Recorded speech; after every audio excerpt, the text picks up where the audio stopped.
First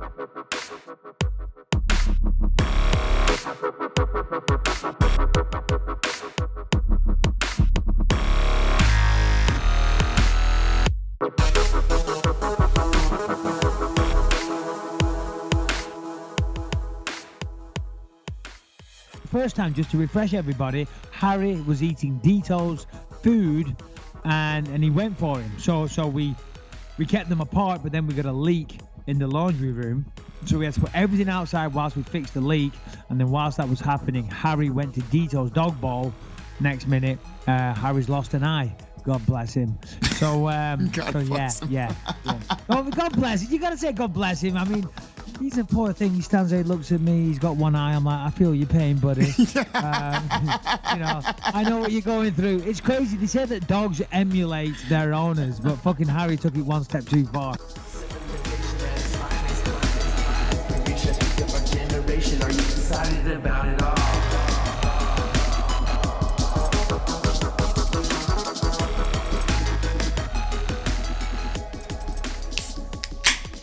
What up, everybody, and welcome back to yet another Sound of Violence podcast. I am Pulver, and I am here with my co-host, Chris Madaffer, who, ironically enough, just suffered an eye injury pre-show, as did Michael Bisping and his dog in the intro.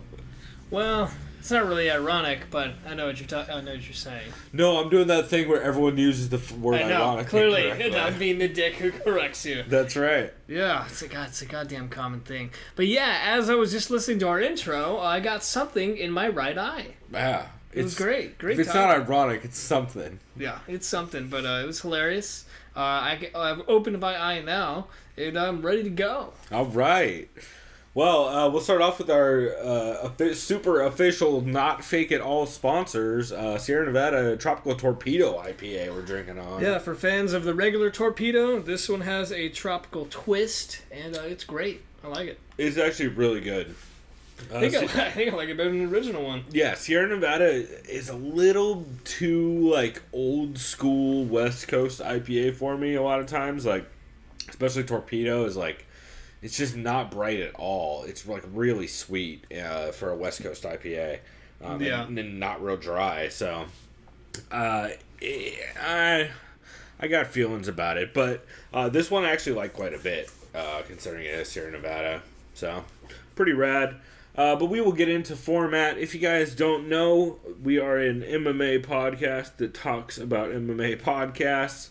Each week we break down a show you should catch, show you should skip when you can't miss, and a new show that we try and catch each week, which I actually found a really good one this week that I've been meaning to cover. So we'll go ahead and jump right into format. So Chris, do you want to give us what episode or what podcast people should catch this week? Yeah, the podcast I think people should catch this week is actually a new podcast. I've seen it multiple times, never figured I'd click on it, but I'm glad I did this time. It's called MMA Dude Bro with Harley Brown Ken Rodriguez. I've seen it a lot on MMA Podcasts. I tried to catch in the intro. He has a really long name. I think that's what he calls himself. Harley Brown Ken Rodriguez. Checks out. Yeah, I've seen that a lot. Yeah, it's real solid. He had his guest name, not Sean, but Schwan Humes. I like it. Yeah, a.k.a. they call him the Black Jordan Breen. Holy shit, is that actually the Black Jordan Breen on Twitter?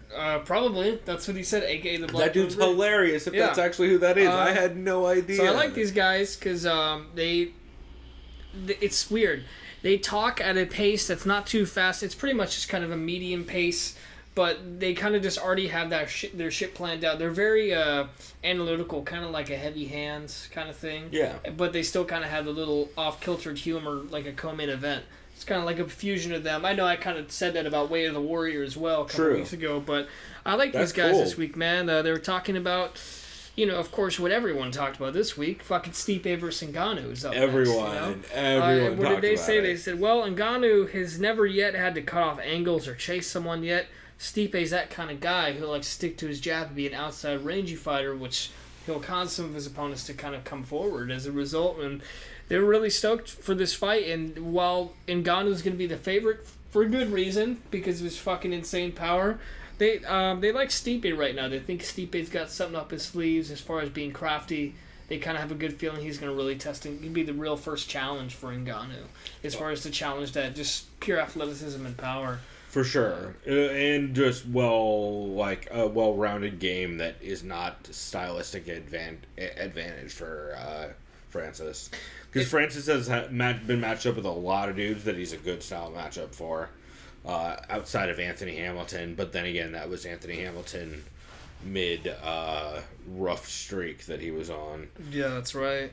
I think that was right before. There was either one or two before the Weezork fight where Anthony Hamilton just about died. Well, I know it was like that standing Kimura. Or no, Weezork was after the Daniel Spitz fight where he almost died. That's right. And then, Ngannou standing Kimura'd him in like the most embarrassing fashion. It was rough. They said Dana is always disrespecting fighters. Said lately it's Frankie Edgar.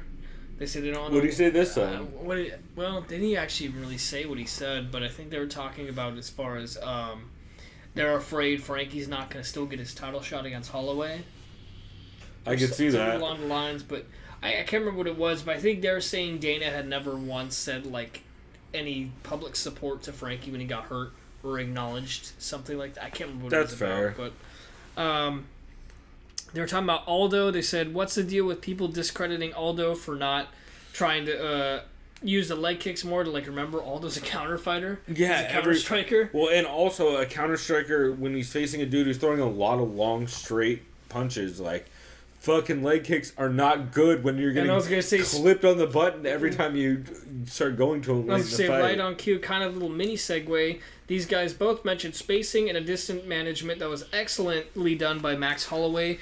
It's actually kind of in key with what Luke Thomas was talking about as well, which will come up later on the episode. We'll mention that later. But basically, they had a really solid analysis on Holloway's pace, how he disrupts the flow and countering of Aldo by continuing this pressure, this kind of not like a Justin Gaethje style, because I guess Holloway does like to take damage too. More of a Diaz style, I would Yeah. say, which a couple people pointed out this week. Kind of like a wide stance, kind of almost. It's not really a karate stance because he still has like the regular 45-degree angle. It's like a boxing stance. But yeah, it's like a boxing. Keeps his hands up high. It's like a boxing. Yeah, it's like a boxing meets like a weird. I mean, he's a kickboxer too. Yeah, but he doesn't sound like a kickboxer. Yeah. Like when you watch like Glory and shit, it's a lot of like real straight up tall. Like almost like Muay Thai if they were kind of. It's closer to Muay Thai, yeah, with just wider stances. They're really high on Max Holloway, and I agree. They said he can beat any single person in the entire featherweight division right now. I believe that too. I think even Frankie, even though we ain't seen him fight. That's the fight, man. That is the fight for make. That.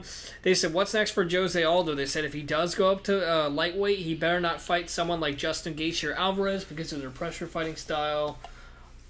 They said Gaethje would be a bad thing for him because he just keeps coming forward. For Holloway? For Aldo. Ooh, I mean, yeah, probably. I don't know what Aldo would look like. Well, we've never seen him at lightweight though. You would have to give him. You would have to give him like somebody towards the bottom of the top 10. Like Michael Johnson, who's supposed to be featherweight. Yeah, Michael Johnson Aldo would be a dope fight. I actually kind of like Michael Johnson's chances in that. I do too because I think he's too fucking big for Aldo. Because he cuts a lot of weight. Shit too. And yeah, he's roll. But like, I don't know, in a 3-rounder though, Aldo's good at outboxing people in a 3-rounder. Yeah. Like, actually, that's an awesome fight to make. That would be cool as shit to see. They said Gaethje style, and like a lot of people said, it might not be suitable against top elite fighters. That's always been the... It's a little jumping the gun considering it was his first fight against an elite lightweight. Well, right? Yeah, like Johnson's always been up there. But yeah, no, Johnson's great. I don't know if he's elite. Not on Eddie Alvarez's level for sure. But yeah, that's always been the criticism of Gaethje. But like, I would argue Palmito is like Michael Johnson level, and he fought that dude up. They were basically saying, is he going to continue this style of fighting, or is he going to commit to his wrestling? Nope. Because I'll mention him later, but I did listen to Talk and Talker, and I think it was Daniel Cormier that said he wants to see Gaethje use wrestling more. I think it was he has a really good wrestling game from everything I've heard from people who train with him. But a lot honestly, I think this, if he does get fucked up again, I think, there's going to be, whatever the opponent is, it's going to be more matchup. We will see him wrestle, though, at some point. He's going to just have to do it. I think he just uses his wrestling to either wear dudes out or to counter wrestle. Yeah. And he's so good at counter wrestling. Like, he's one of the best in the UFC at shutting down takedowns. Him versus Khabib. Can we just have nice things? That'd be a good fight. If Barboza wins, can we just have nice things and make that happen? Because that would be the most fun fight in the entire UFC. Because it would shut down Gaethje's leg kick game. Yep. So then you have to wonder, like, so what does Gaethje go to? Does he just go all hands and head kicks, maybe? Like, but you don't want to even give Khabib a leg for a head kick, even though those are pretty hard to grab. Like, I think that would be the most fun fight. For sure. They said Eddie Alvarez, this was his last fight of his contract. I totally forgot about that. So I didn't know that. He's a free agent right now unless he re-signs. He will. He will, yeah. Because Eddie they're going to give him Poirier. And he's already talking about it. Yeah, they're going to give him as a main event somewhere. And they're going to give him... They need to make that fight happen again. It was a great fight the first time. It'll be a great fight the next time. I thought it was even. And they both have fucking unresolved feelings about that shit. So to be fair, Poirier has the more grudge more than Alvarez. Alvarez doesn't give a fuck. Poirier's pissed, but Alvarez is not trying to redo that fight. Yeah, that's a dangerous fight for him. Well, it's one of those things where like you beat Gaethje and Gaethje's so hyped, but like you think about Poirier coming off the win, and it's like, oh, fucking Jesus, that whole division is. Like, beating Pettis the way he did was pretty fucking decisive. Yeah. So it puts them both, like, I guess everyone kind of shits on Pettis now, which is the problem. I think it's a little unfair because I think Pettis still has a lot of skill. Yeah, I just wish you could do any other game plan than whatever fucking Duke Rufus game. What? Yeah, because you know what? Duke Rufus has great game plans for every other, well... Paul Felder did sit in guard and smash Speaking elbows. of which, on this podcast, they talk about Duke Rufus has a fantastic fighter in Paul Felder. They love what Paul Felder was able to do to a submission guru such as Alex Charles. Yeah, I always get this motherfucker. They were on the same card. They fought back to back. So, Do Bronx, whatever his name is, the guy who eats McDonald's before he fights. That's right, Do Bronx. Yeah. I'll just call him Mac. Mac Oliveira. That's him. Sorry, because he eats McDonald's. Mac Oliveira. Okay. They also said. Also, I like if you don't leave a space between the phrase McOliveira sounds real weird. Oh God, it does. Anyway, they said Alvarez, Gaethje, Yancy Medeiros, and Cowboy Oliveira all had to go to the hospital and skip media stuff. Clearly, because those were the two best fights overall tonight. Yeah, no, absolutely. They were fucking wild as shit. There's a lot of Twitter saying, like, everyone's going to the hospital. And then I'll speed this up a bit because then you got to get to your catch this. They talked about the women's flyweight division. They said they think Roxanne is one of the GOATs for that weight class, even though technically she's kind of teetered up and down with 135. I mean, you have to give her mad credit. They were basically... She's top 5. Yeah, they're basically saying this weight class is going to be a lot of interesting things going on it. They think Montano... People are sleeping on that. They're basically saying Roxanne would have won if she had the same athleticism as Montano. I agree, because she has more experience, and that's what they alluded to. Yeah. She just couldn't compete. And she was... Also, it should be noted, she was training for a 3-rounder, not a 5-rounder. Yeah. Which is a big difference. So based on 1 day's notice, essentially, she still... Less than that. 2 a.m. 1 day's notice because it was 2 a.m. on weigh-in day. I feel like if she had a full camp, she probably could have won. It'd be close, man. Yeah. It'd be close. But either way, bias alone for my family. They talked about Felice Herrig might be close to a title shot, reasonably, I guess. I don't know, though. But but she's a strawweight. I'm thinking she's flyweight, too. She's strawweight. No. That's a little premature. Yeah. So, I like... And Felice has been putting on a couple dope back-to-back performances, but... She hasn't really fought anybody in the top 5 of that weight class. Like, Felice versus Sajaro would be a dope fight, though. And Sajaro should drop a little bit. So, like, yeah. Wait, Sajaro can't make 115. Isn't Felice 115? Yeah. Is she? Oh, she's staying at 115. Never mind. Fuck that. Well, I'll just say, going back to flyweight real quick. I always forget. I'll finish it off. They said Jessica Rose Clark might just get a title shot if she beats Paige, because she'll have the most wins for flyweight, technically. I like her chances against Paige. And they do too.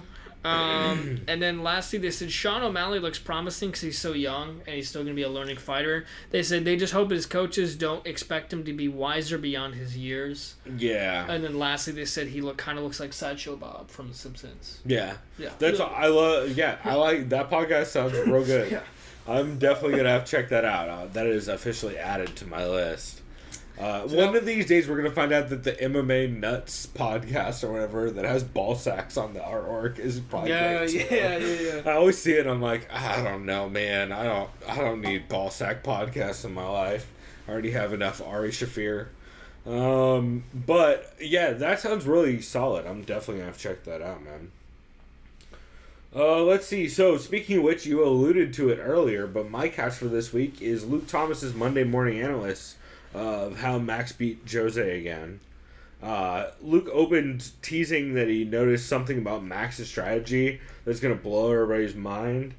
And then he just goes on to compare Max to like an AR-15 in the sense that it's modular. He's so modular, yeah. Which I love that comparison. That's a great analogy. And it's also so fucking military of Luke, because that dude is... He was like, a Marine, right? Yeah. I think so. Well, I saw him with USMC. I believe so, yeah. So I'd imagine. I believe so.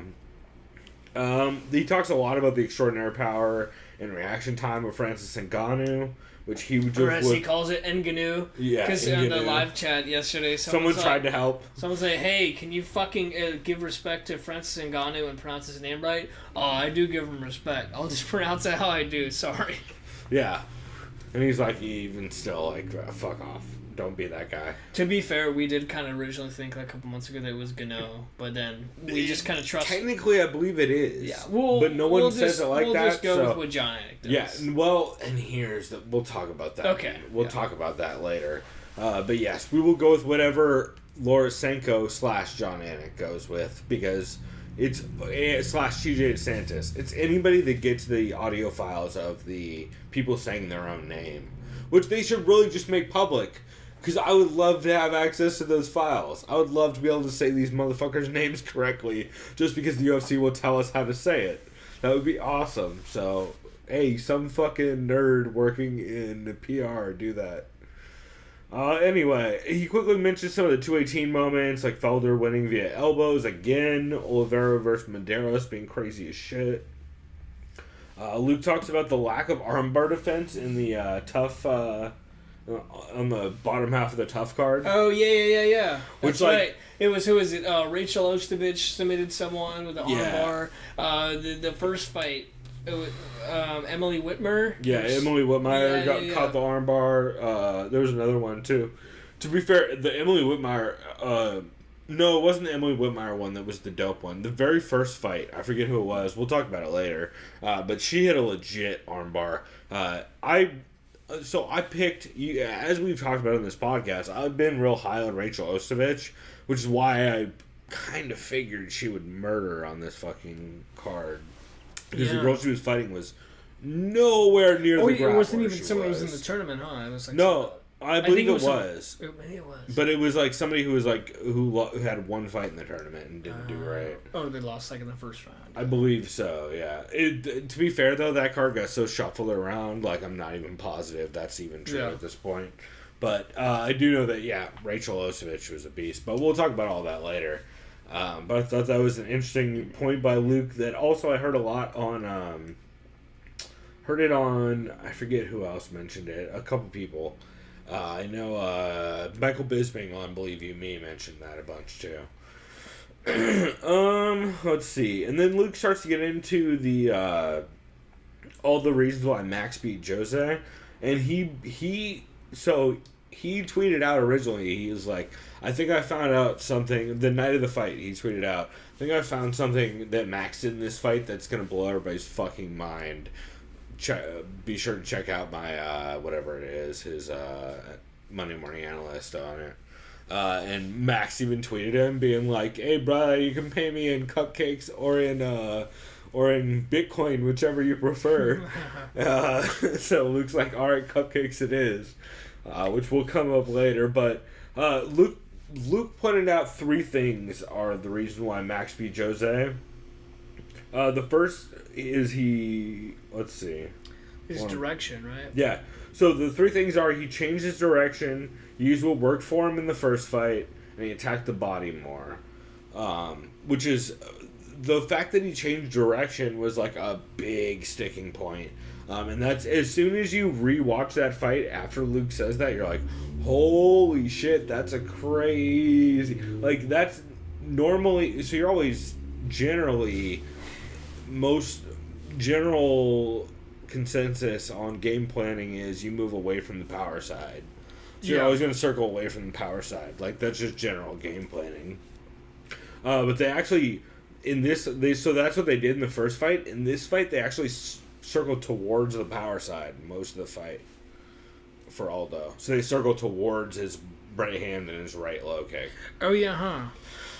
Which is really weird and counterintuitive. I just imagine he was just kind of confident with his chin to take those shots and just discourage Aldo. Well, it's a combination of that and Luke made an amazing comparison to the way that Fedor did the same thing to Krokop back in Pride. Because his corner described it as, what you want to do is you want to put pressure on that back hip so that they have no place to plant. There's no forward. You can't plant and actually crank over that right side. So the entire time you're just trying to press that back hip. Yeah, if you're keeping such a tight distance and you're keeping so much volume out that you're just constantly backing them up and shutting down short that little whole punches. right side. Yeah, there's no power in that unless you're Francis Ngannou, who can go backwards and hook you to death. Well, and that's also what led to Luke talking about how a lot of what Max was doing was stance switching. So he would pressure that side, he would let Aldo throw, and then he would switch off of a stance to cover distance as Aldo would try and loop out. Really, really interesting technical breakdown from Luke, and I thought it was awesome. And to back that up, he also, on his Sirius radio show, which we will never cover Sirius radio shows. However, I'm going to cover a Sirius radio show because Max Holloway called in to Luke's Sirius radio show and gave him props for the Monday Morning Analyst breakdown and was like, nice. Dude, you fucking nailed our game plan on that. That's great. Like, you broke it down. He even gave him credit, like, you're the first person I saw figure out that we did the exact opposite. Rather than going counterclockwise, we went clockwise the entire fight. You're the first person I saw mention that. So they talk about that. They talk about Max's love for cupcakes. Max mentions the two Aldos he prepared for. She talked about on the MMA Hour also about Max is super humble as a motherfucker, where he just like keeps shouting out that Brazil owes Aldo and saying like they should be making statues of him and shit. And he asked him about the direction change in the rematch and how he just how Max is able to stay so fucking far ahead of the game. That's true. Where he credits his coaches and all that. Just a great fucking both of those are great interviews with Max, and it's just if you're not someone who follows his Twitter or his Twitch, especially his Twitch channel, I highly recommend getting your hands on some Max Holloway Twitch streams, because they're real fucking fun, and especially the ones where he's playing. What's he been playing lately? Mostly Siege, I think. Yeah, that's his shit. He loves Siege, dude.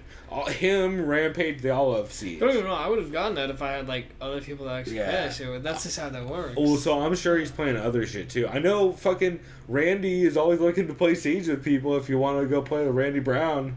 That's right. Or Gears of War. Yeah, every week he's up on Reddit posting a thread. I gotta hit him up again. I gotta hit him up or something. Say, yeah, you play Gears still or something. Yeah, shit. Well, he'll post on Reddit like once or twice a week, or once or twice a month about shit he's doing. But yeah, man, awesome episode from Luke Thomas, and exactly why that Monday Morning Analyst show is so fucking good, because the way he breaks down footage. And the fact that Max Holloway came out and like did an interview with Luke and was like, dude, you nailed this breakdown. And Max has been giving Luke a lot of credit for the last like year or two on his breakdowns, saying like, oh, you're giving away all my secrets, but you can pay me in Bitcoin or cupcakes. So, and they even joke about that on the show too. So just a great. Yeah, it's just fucking great. They're both. It makes Luke Thomas seem likable and Max seem likable, so highly recommend people check it out. But speaking of episodes people should not check out this week, what do you recommend people? What episode? Full disclosure, Eugene S. Robinson style, which will come back around. Just because we are saying to skip your podcast this week does not mean you are forever banned or awful. It just means that this shit was not up to par and there was too much good content. So, what should people skip? Yeah, for me, it's another new podcast. It's called MMA Mad. They were trying to be clever with the MMA Mad. I hate their logo. But MMA Mad Unfiltered. I hate their logo. I see it on MMA Podcasts.com all the time. Don't know why I clicked it. I'm not a fan of MMA Mad Unfiltered logo. with Nick Risner. He said it, dude. Yeah, I remember the intro. He literally is just like mumbling. He's like, "Hey, it's MMA Mad with Unfiltered and Risner." I was like, Risner, sure. Sure. Of course, first thing I talk about, Francis Ngannou is the scariest heavyweight on the planet. Perhaps Ngannou vs. Stipe is the greatest heavyweight matchup of all time. Oh, so it's just like the most generic podcast topics of all time. And then I said, laugh out loud in my notes. Guess what they do in the next 45 minutes after the Stipe talk? Huh. Connor? No. Good guess. That's my go-to for MMA podcast. They discussed their favorite horror movies with his friend named Nate and some random TV show I didn't give a fuck about. Remember, this is when I was at work today, just like typing shit for Pacific, like, and I'm just thinking, what the fuck are these assholes talking about? Did they even mention good horror movies? I don't even remember. It was like jump scare shit, or I don't know. Like Saw. I don't even know what the fuck they were talking about. I tuned out, and then they talked to. Yeah, they didn't even talk about MMA. They talked about MMA in an episode that was an hour and 5 minutes long. They talked MMA stuff for about 10 solid minutes, and the rest is horror movies and TV shows. Checks out. And so it's a Joe Rogan podcast. Yeah, and I was like, what the fuck? So I'm sorry, that's my skip. Like, that's I was a down. perfect It was example weird. of a He had a skip. good breakdown of the Ngannou shit, and all of a sudden it was like a break, and I was like, wait, that was the intro?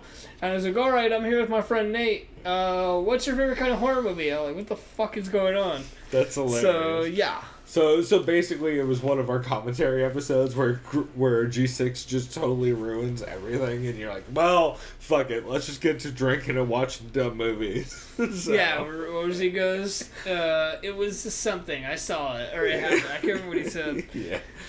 Oh man. Well, anyway, my skip this week is an unfortunate one. I had Anik Florian 134 as my skip this week, just because. I don't know what's up with that show. Ever since the move to Fox Sports, I'm just not, like, it lost something. Wait, are they on Fox Sports right now? Yeah. Wait, but they're allowed to say, they cuss all the time, though. Well, I guess Fox doesn't care. Well, no, because, like, Brendan Schaub and Brian Callum are on Fox. Oh, yeah. Maybe that was a joke someone made on Reddit. I thought that the box ones were actually supposed to be censored. I mean, I think you're not supposed to swear a shitload, and, like, I'm sure Brendan was swearing a lot more than John Anik and Kenny Florian. But, yeah, I don't know, man. Something, like, maybe it's just the fact that TJ's gone and they're talking to a new producer. I don't know what, but, man, it was just a lot of talk of how high they are on Ngannou and how high they are on Holloway. Henry Cejudo called in, which, like, as much as I like Henry Cejudo, and I'm sure he's a super nice guy if you ever meet him. Kind of generic stuff. He's so boring. He's so fucking boring on podcasts. Hey man, let me tell you, man. So I gotta talk to you about just my approach to the wrestling game. I got bored of hearing stories of him jumping out of windows on fire. Oh yeah, because they said, the fire's right now in Southern California. Well, Henry, we know you almost burned down. Like, no, I'm talking about the aerial interview. I got bored with that. No, I know. That's what I'm saying. But did they actually mention that? No, this was before all that. Oh shit. But by the way, shouts out to all the people that are suffering from the fires. Just giving good vibes and thoughts out there. Yeah, for sure. Also, that might be us next week. We'll see. We'll see how our San Diego podcast is doing. Vista, which is in San Diego County, is fucked North right County is on fire. So if we'll still have a show next week. Don't worry. But it just might be from some fucking hotel room or something. Our voices might be muffled wearing oxygen masks. That's right. And I definitely will not have caused the fire. I'm just putting that out there in case y'all creeping. Let's see. I don't know. Ray calls in. Ray was great like always. Oh, yeah, Ray Longo. Yeah, Ray Longo's good. He talked about Gaethje versus Alvarez and how much of a warrior Gaethje is. I don't know, man. That show, for some reason, a lot lately... of regurgitated like, stuff. I don't know if it's just Kenny, like, not caring, because he actually has, like, a new gym that he's working on, and, like, he's busy with stuff. He's supposed to, like, have a kid.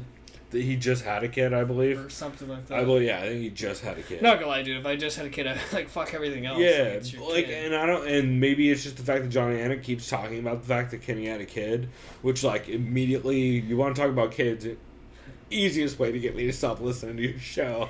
But I don't know. No, man. yeah, unless just you really have a falling kid, you off don't on care. me. Like, that's how that works. Well, right, and thank God I don't have a kid, and I'm not gonna. So. Likewise. It's working out well for me, but yeah, I have it as a skip. It wasn't the worst episode. Man, Luis Gomez almost tried to make Believe You Me a skip for me this week, but Michael Bisping was funny enough that I kept doing him on board. What did he say this week? We'll get to it. Okay. We'll get to it, but yeah, I don't know. I'm going Anik Florian just because it's the most disappointing show I feel like I've been listening to lately. What are you gonna get? What's your can't miss for this week? What episode should people absolutely not skip? Well, I know I labeled it here somewhere. If I can just fucking find it. I like the cricket sound effect that was naturally fucking installed. That's really amazing. good. Here, let's let it simmer. Oh, here it is. My can't miss was the podcast I listened to today was Luke Thomas's live chat. Yeah, the promotional malpractice. Live chat was good this week, as normal.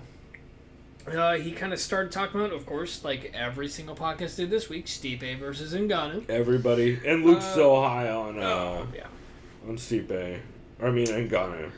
Both of them in a way. He was talking about Stipe is more of a veteran. He's more vetted by the time he had his title shot. But in this scenario, it doesn't matter because of Ngannou's fucking power and athleticism. Yep. Lots of unknowns about Ngannou, but still exciting. For some reason, I think it's because someone asked him, he discussed Disney is buying 21st Century Fox's media assets and what that means for... It actually is important. He's talking about what it means for the UFC now on cable. Where are they going to show it? I think he was talking about it's just going to be the same on FS1 because Disney is actually not buying any of the sports stuff. So actually, now that I think about it, I don't even know why he discussed... Well, he probably didn't know that at the time. So, but it was confirmed today, Disney is not buying Fox Sports or any of its assets. It's just the movie and television shit. I hate Santa Ana's. I just sneezed beer out my nose. Keep going. And he said fighters are going to analyze what kind of incentives they're getting shorted on. Because, yes, even though it's not necessarily going to be Fox Sports, some of Fox's money is going to carry over to Disney. What does that mean for the fighters getting paid? Nothing. Yeah, they're still going to get shorted. How effective is neck training, someone asks, to reduce chance of being knocked out? If you watched him bet it, that's funny. You saw Alistair Glass Cannon Overeem was working on his neck. That didn't matter. One thing I liked is he talked about Rams and Woodpecker study. I'm not kidding. That was that's a real super thing, fascinating. But it was cool. He says it shows if there's more blood or fluid around your brain, it acts like a cushion that lessens concussion damage. Or if you have a long tongue. Yeah, what is he saying? If you have a long tongue, it naturally kind of cushions. That's how woodpeckers. Something. They say woodpeckers reduce concussion damage because they have a super long tongue. So even the amount of drugs he's had and probably STDs, Gene Simmons is still going on strong because of his long tongue. That's right. Yeah. Despite how many pussies he's headbutted. Yeah, literally. This is the thing that was the most interesting about that study. Higher altitudes, supposedly, because we don't know, it's not peer-reviewed, right? Reduce brain damage, apparently. Yeah. That's a trip. So fuck it. Have every card in Denver or Mexico City, right? Oh, yeah, especially heavyweight fights. That would be sick. That's everyone's favorite. Not for Kane fans. Sea-level Kane. Yeah, we'll be back. Or for if you're going to put Pat Barry on the card. Which I believe was the fight that Dana Oh, yeah. He also said, should refs face suspensions for bad officiating? Somebody asked this because if you did watch the fight between, Mac Oliveira, a.k.a. Charles Do Bronx. Yeah, Mac Oliveira, Brazilian tapped. Well, he tapped when Felder fucked him up with an elbow. And guess what? Dan Murgulot didn't see it. Nothing got called. So guess what Paul Felder did? 6 more elbows. Yep. Right to the fucking face. And he's like, oh, wait, he's pretty much dead. Which Angela Magano later tweeted out, I wanted that to happen to me. It sucks us. Yeah, well, luckily she's no longer she's with like, the UFC. I'm hot. Where am I? No, she's like, my titty fell out. I owe reparation. Y'all owe me reparations. Yeah. One thing I liked how someone asked is who are the most improved fighters for 2017? Yeah, that was a good question. It's a hard one to answer, though. He just kind of spitballed some names. Ngannou, that makes sense, clearly. Thug Rose, makes sense. Darren Till, I mean, the leap he did makes sense. And then Magomed Sharipov. Which, like, that one... But he's always been hyped, though. Yeah, how improved is he? Because we've only seen him twice and he's just styled on motherfuckers all time. So, like, he wasn't ever in a slump. Someone was hyped on the Bellator heavyweight tournament. It was like, what would a lightweight tournament look like? He said, what will be your 8 fighters, Luke? That was cool. He said Conor McGregor, clearly. Tony Ferguson, clearly. Khabib Nurmagomedov. Edson Barboza. Eddie Alvarez. Kevin Lee. Justin Poirier. And Justin Gaethje. This is... I think he said Max in there at one point, too, as an option. Yeah, as an alternate. Yeah, which is funny. They said who would win the tournament overall. I think he said Tony because of his cardio. He said unless he faces Conor first or some shit, because Conor can put someone away in the first round. Tony because he leaves his chin out realistically. Other than that, he said, can the UFC promote Nico Montano as the first Native American champion? Let's hope so, because that's actually a big deal if you really think about it. Oh, for sure. In all athletics, really. Yeah. Like a Native American champion, the only time I could literally think of. That's loud. It's real loud. Hopefully you guys can't hear that. We'll try and talk over it.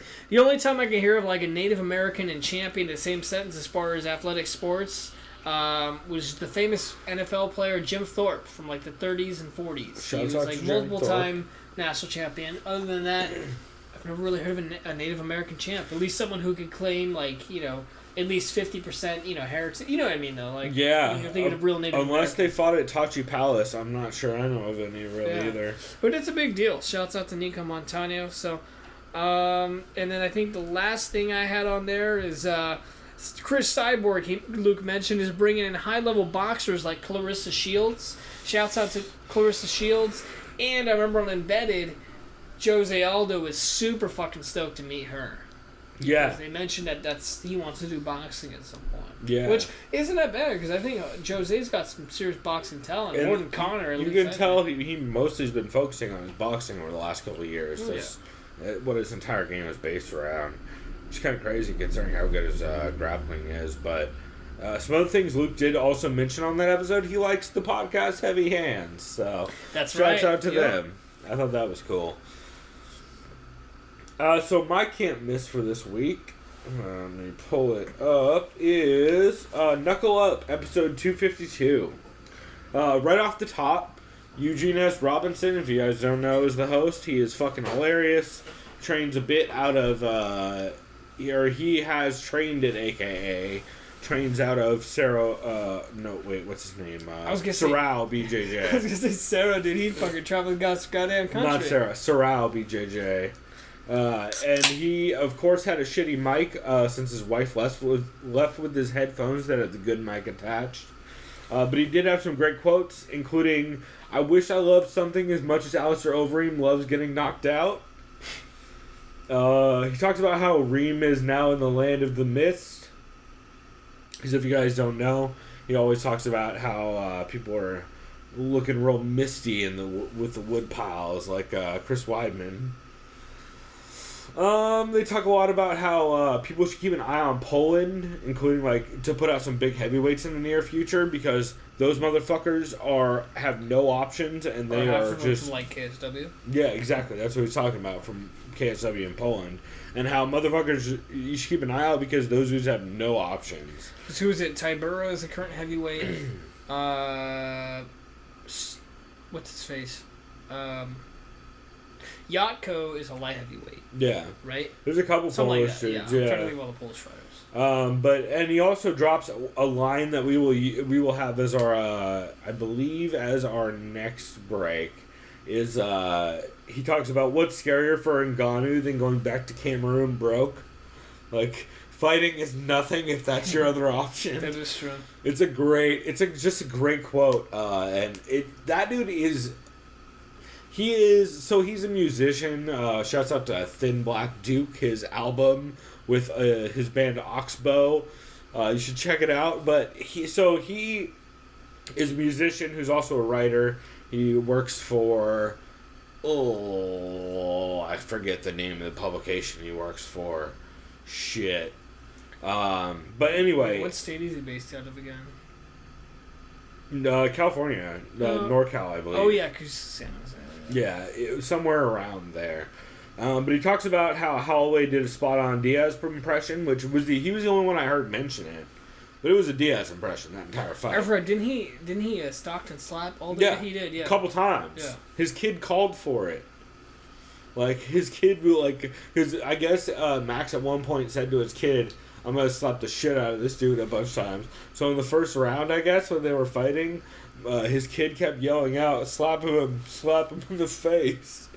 Fucking hilarious. Because if you guys did not see Max Holloway's kid dabbing in the background of the entire card, it's fucking the best.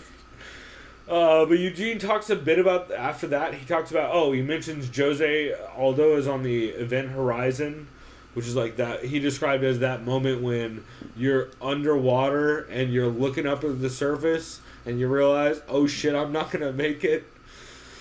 Yeah, when I think of Event Horizon, I think of that very underrated sci-fi horror. Oh yeah, no, that was that's of course the reference. Yeah, great movie. That movie. But it's that moment where you know shit's never going to be okay. That movie legitimately scared the fuck out of me. It's that movie is terrifying. Yeah. Holy fuck. No, it's fantastic. But it's that moment where you know shit's never going to be okay again.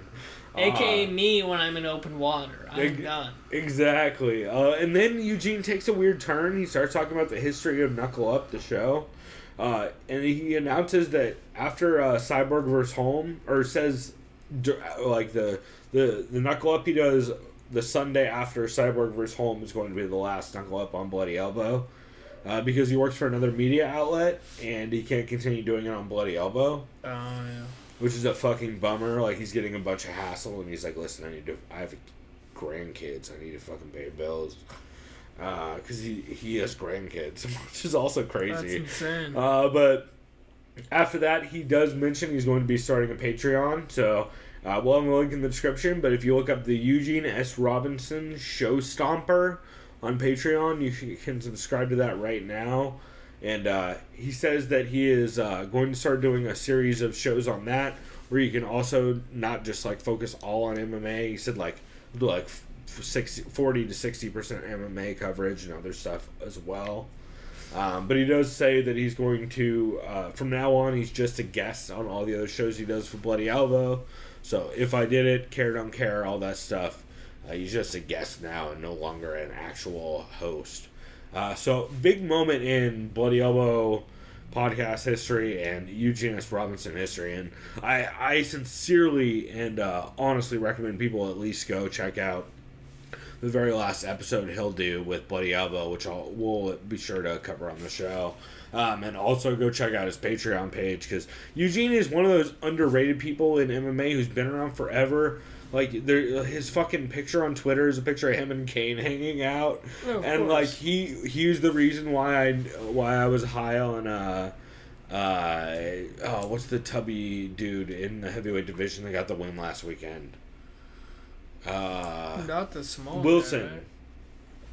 Wilson something. Willis? Something Willis, thank you. Justin Willis. I was high on Justin Willis because he says he's yeah. And then Ariel tried to start some shit. And Like, what's Eugene- it you in DC? And Yeah. like, Ariel, you trying to start some shit? Yeah, and Eugene rolled with Willis a bunch of times and said he's nice. coming in good shape.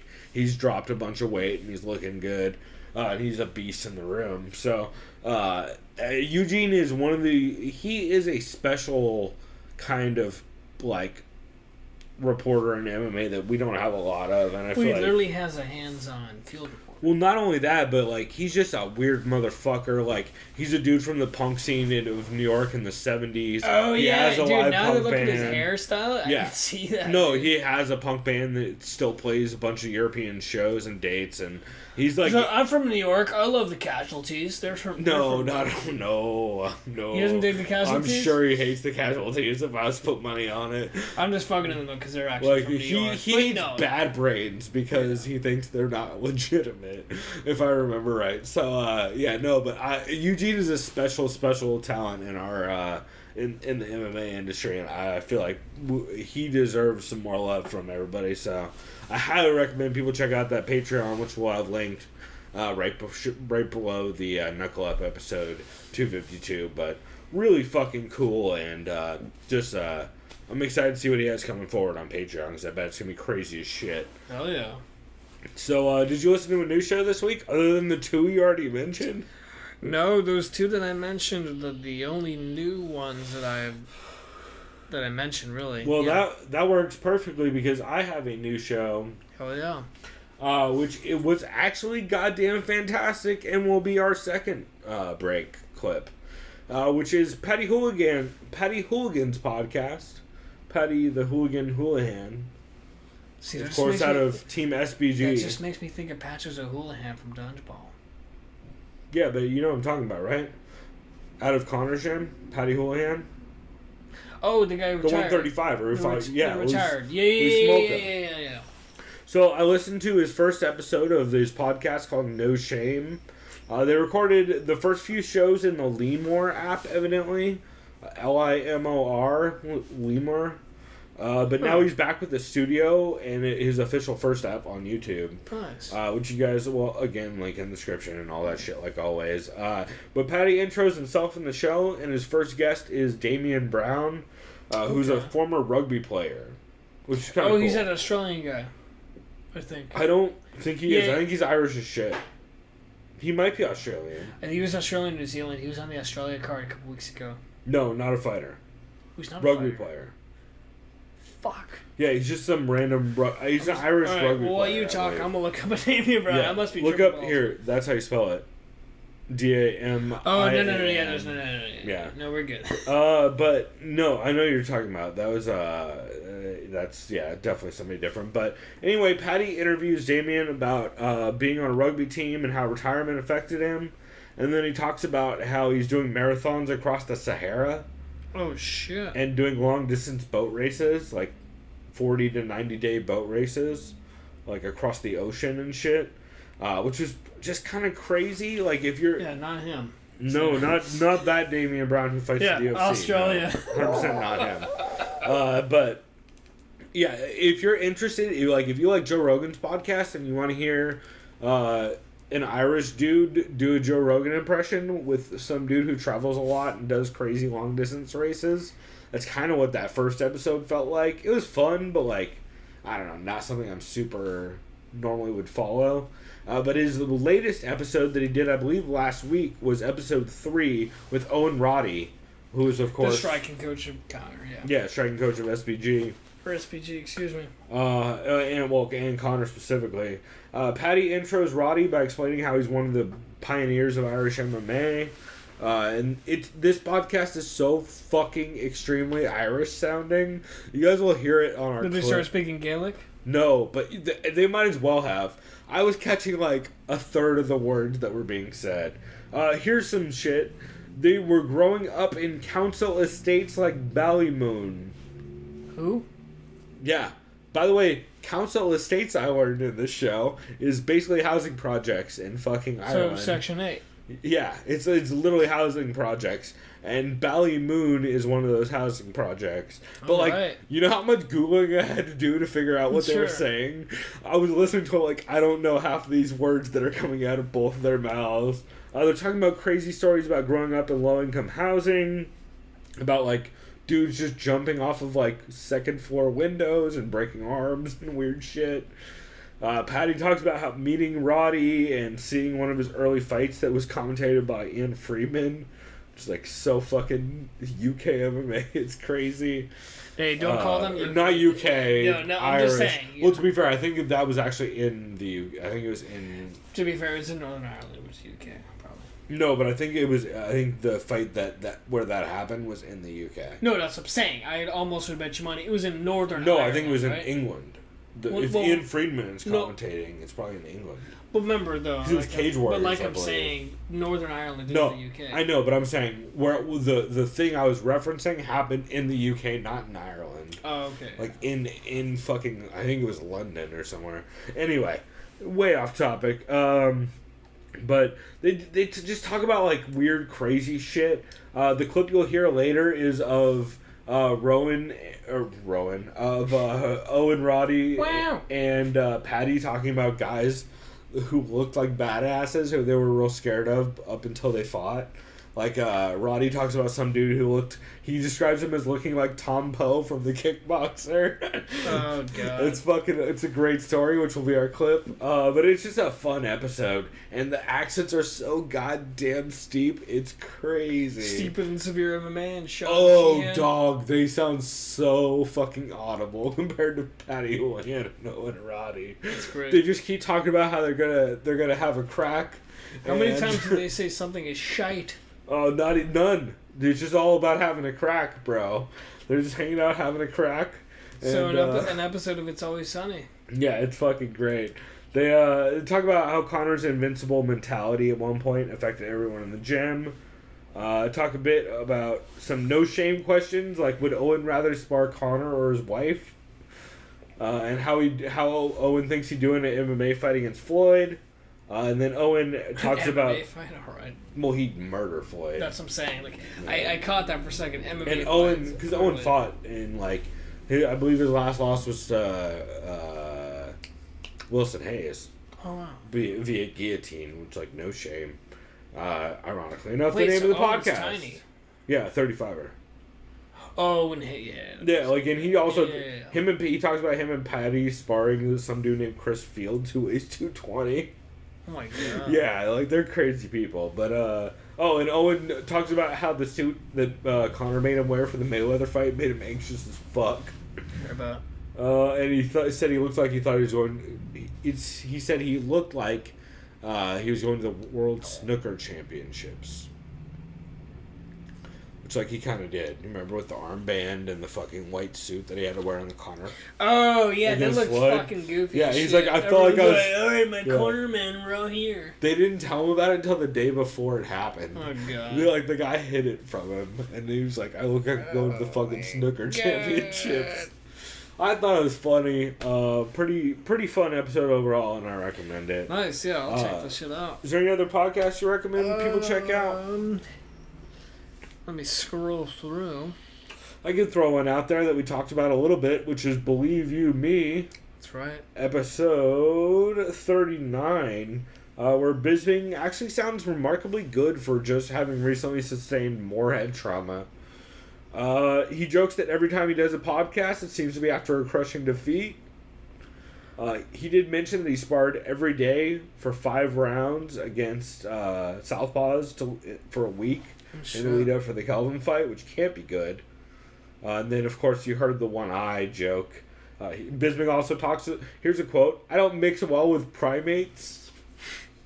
Evidently, Bisping had an altercation with a monkey at some point. Or a chimp, probably. Yeah. Probably a chimp. The chimps are the ones who are intelligent. Monkeys are the tiny ones in the trees. Something like that. But you know what I'm talking about. Yeah. And then Lewis just says a bunch of dumb shit. There's a terrible ad read by Lewis that brings the show to a halt. Lewis loves the Bellator tournament, of course. Another fucking ad read. It's just a lot. Let me of guess. that. Lewis says Tyrant isn't gaining fans on podcasts or media, unlike Bisping, which just shows that, of course, Lewis has never listened to any podcast that Tyrant's ever done. Yeah, it was just a lot of that, but that's why it was almost a skip for me, is because Lewis was kind of a fucking bummer. Yeah. But Michael was great. I listened to Talk and Talk for the first time in about 3 weeks. I wanted to catch that one, but I missed it. They fucked with DC, of course. They're like, alright, here we are. We have a special guest today. A current UFC champion, one of the greatest of all time, Daniel Cormier. And he's just like, fuck you. First thing he says when he answers the phone, because, Yeah. clearly it's his show. Yep. Shouts out to Dennis and Nick Swimmer. Yep. They said, of course, we had mentioned this briefly, will Connor have to flee the mob? This is a funny thing. This was on multiple podcasts. We're like, oh yeah, the mob is after him for 900,000 pounds. First of all, Ireland is not part of Europe. Or no, is a part of Europe. So they're not the UK, but do you see what I'm saying in pounds? So clearly they meant 900,000 euros. There's only like one podcast in the last week that actually got that right. Half of them have been saying dollars, which I'm like, Yeah, bro, that's No, different. That's the thing. There's been dollars and pounds. It's euros, everyone. Fucking Ireland is part of Europe, not the UK. That's Northern Ireland. It's a different country. Sorry. Everyone's That's bad at way. So everything. It's 900,000 euros, which is 89 cents on a dollar. It's probably going to be about like 100 grand, 950,000. in U.S. dollars. I'd say $975,000 U.S. would be like that. It's like about $1 million. Yeah. But yeah. So there's that. They said all of it. Oh, and DC says all of it is fake news. He says he probably thinks it's all bullshit, just to kind of get Connor's name out there in the news. I know it sounds a little extreme, but he says he went. I heard that from a lot of people. Yeah. DC is tired. He just came back from Six Flags in San Jose with his family. Said it was great. His kids love roller coasters. I have not been to that Six Flags in a very long. Wait, no, I didn't go. to San we're Jose. the one in LA County, bro. Is that in LA Ventura? County? Yeah, oh, Ventura. You're right. There is one in Ventura. That's the one we've always been to. I always forget there's one in Ventura. No, dude, there's multiple Six Flags. By the time you get to Ventura, though, it feels like you're in San Jose. When you're like whatever age I was at, 8th grade or whatever. Oh no, trust me, it's that 2.5 hour drive, right? It's to go long, to Six Flags. You go, yeah, if we went to San Jose, you're bro, like, all right, dude, cool, bro, if we another went to hour. San Jose, it'd be like 7-hour drive. So you're glad you don't have those extra 4.5 hours. I was 18. I was 8 when I went. So To be fair, last time I went to Six Flags in Southern California, I think I was like 20, so 6 years ago, and it was finally the first time ever the Superman ride was not broken. No, nice. And it was actually pretty tight. It was super broken when I went. Yeah, and the one that someone died on like 10 years ago. Oh. Anyways, DC said, they asked him, hey, would you fight Francis? Because you could probably wrestle him. He's like, no, Francis is too big for me. Sorry. Yeah. When you're cutting weight to get to 265, DC ain't about that life. Yeah. He said, how bad is Overeem's neck going to hurt from that whiplash? Holy fuck. They said DC doesn't think Stipe will be too worried about the fight outside of the KO power. I can see what he thinks because Stipe's pretty technical, but then again, Ngannou has the athleticism and power. Stipe gets caught in fights too. Like he's not super defensively sound. DC only says this though because he says I have to deal with the same issue and pressure from Anthony Johnson. I mean, I guess if you're talking about per weight class. Hey, if Stipe can fucking Jose Aldo, Francis Ngannou and shut down his right side. But like, I'll just say it right now. Like heavyweight, that shit's way scarier. Yeah, we'll cover 220 in next month in January when it comes. But as right now, prematurely, I think me and you would both agree to say if Stipe is going to win this fight, he's going to play very conservatively and stay on the outside. Or wrestle the fuck out of him. And I think it was Luke Thomas. That reminds me now. Luke Thomas. I think it was the guy who said Stipe has the talents of an All-American NCAA wrestler. Yeah.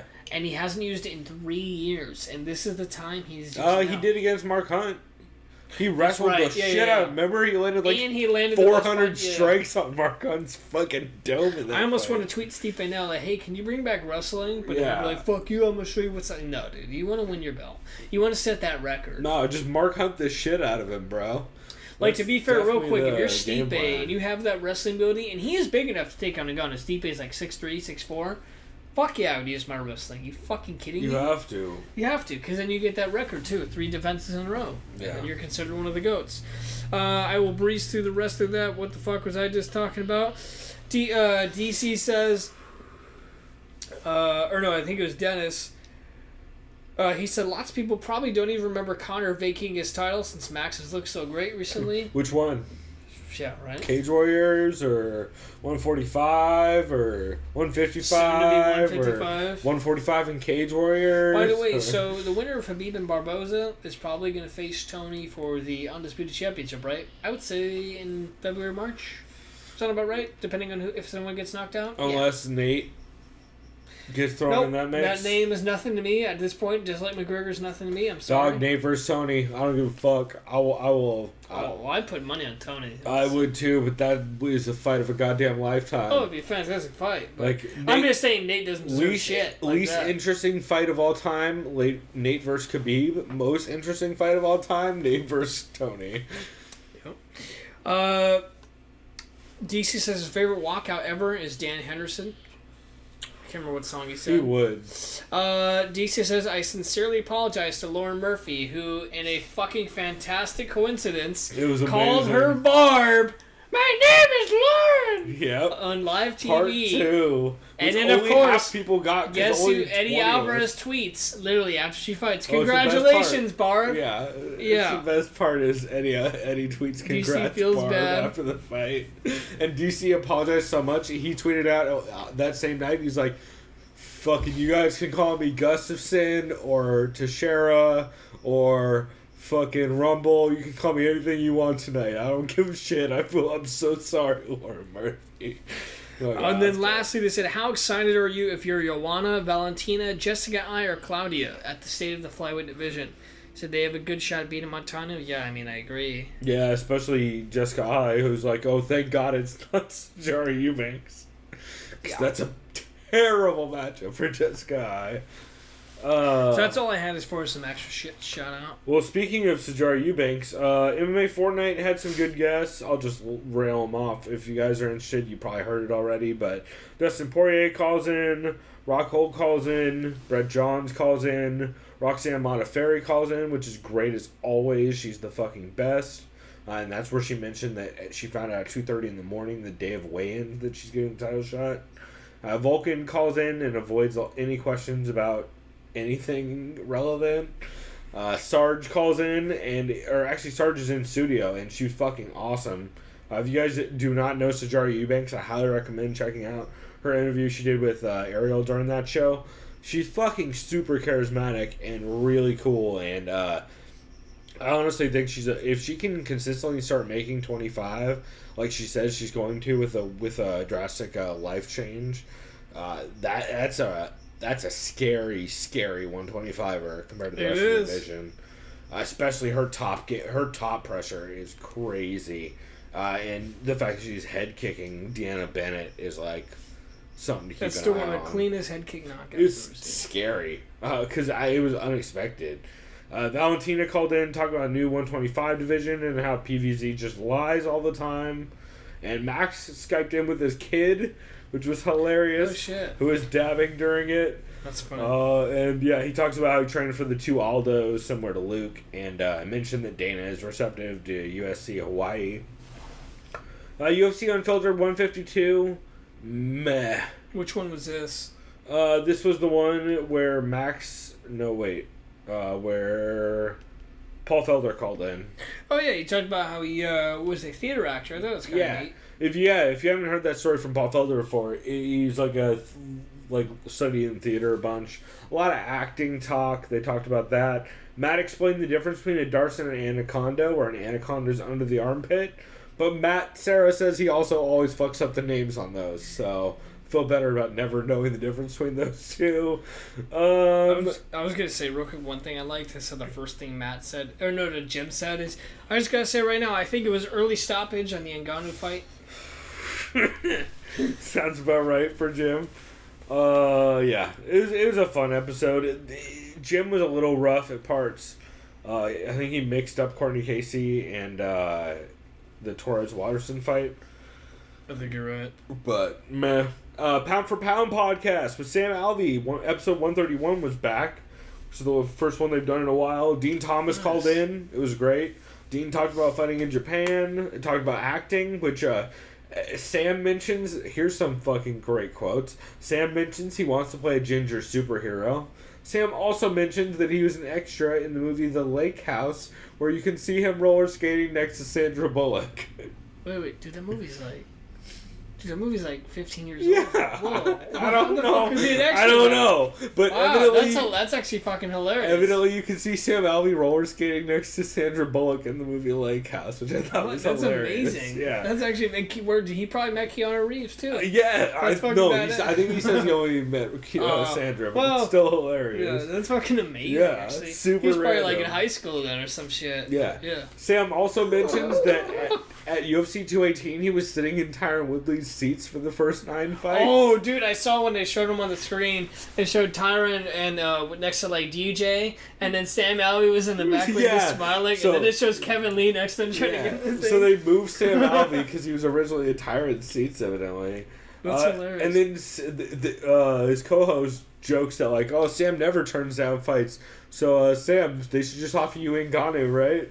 And Sam's like, I don't turn down fights, so I'd take it, but I'd just try to hug him for as much as I could, try and wear him out. I thought it was just fucking funny and honest. And Sam mentions that he's trying to return in February or March. He says Bisping in London would be great if Bisping still wants that fight. Makes sense for Bisping. It'd be fun for both of them, man. I don't want to see Bisping, and Bisping, to be fair, on his podcast says he's not going to return that soon, probably. He sounded like he's going to take time off like he should. MMA Heat 141, pretty good. They're both in, Karen Bryant now and Joe Banner in studio again, finally. Nice. Talk about Holloway's kid dabbing all over the place. And Joe Ban tells a story about his kid getting into a fight. And then Kenny Johnson from Black House, the coach, weighs in on PEDs, which is funny and insulting, like always. Heavy Hands 188, Wild Boys on Wild Fights was a pretty good one. Holloway, they talk a lot about Holloway dragging Aldo in deep water, and the Gaethje-Alvarez war, Eddie finding the body shots, and they talk a little bit about Lomachenko-Rigondeaux, which is this weekend. Fights gone by 61, Robert Whittaker had a crazy... here we go. Robert Whittaker's crazy run, and he also talks about... Jack talks about Anderson's roidy 80-year-old coach saying that it's tainted supplements, which is like the best way to phrase that, because that's exactly who he is. Yep. He also does a big recap for the Glory 48 show, so if you're interested in that, that is really cool. Talks about Chris Camozzi and that brutal win, which was dope. And then he recaps 218. Beatdown put out some Invicta 26 interviews, which is tomorrow night when we're recording this, Friday night. TJ did interviews with Aga Niedvich and with Kalina Medeiros, who both fight tomorrow in Invicta. And you can actually, if you subscribe to the Between Rounds Patreon, he has interviews up with every single one of the fighters on the Invicta card, from what I understand. So that's pretty dope. And the only other one I wanted to shout out was the Half-Cast Podcast did put out episode 2, which, if you guys don't remember, is the podcast with Tyson Pedro and Tai Tuivasa. That's right. And they did an episode with Junior Tafa as a guest, who is coming off his win at Glory. It seems like they recorded this right around the end of October or beginning of November, before Ty's fight in the UFC. That's right. But they said they met Junior down at the pub. They talk a bit about Ty training for his upcoming fight. And Tafa mentions that he's going to be fighting in Glory 50 in January. I was going to say, for Dan, you just mentioned Junior, and you're talking about these guys. Makes you think of Junior Seau. Fuck. Right. I mean, fucking NFL and Chargers legend. Hopefully not as much head trauma. Yeah, little biased, just so you know. Shouts out to all the Samoans out there, too. Yeah, but it's a fun fight. Junior, exactly. They rewatched an old Glory fight of Junior, or actually the previous Glory fight of Junior's, which was on the Rico card where he knocked out Bigfoot in China. Oh, shit. So they show a bit of that, and they make some jokes about it. Make some jokes that Junior dropped his opponent with a forearm punch.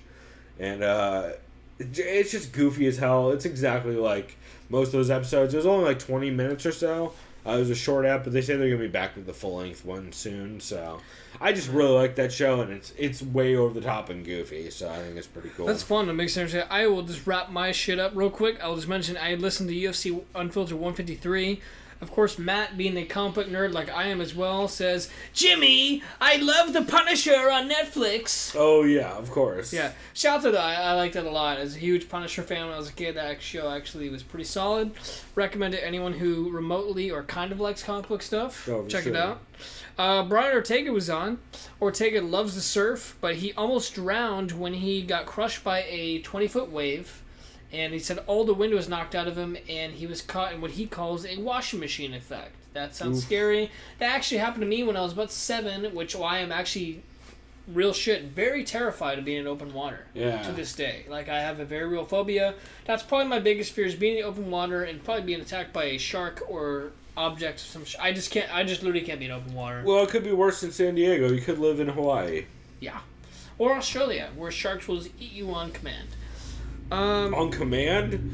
What? Or Are you on talking instinct. like Deep Blue Sea Part 2? Yeah, right? Or on instinct. Yeah. Because you're in their house, literally. True. You're As Joe talking about Rogan would that. say. Cub Swanson was on.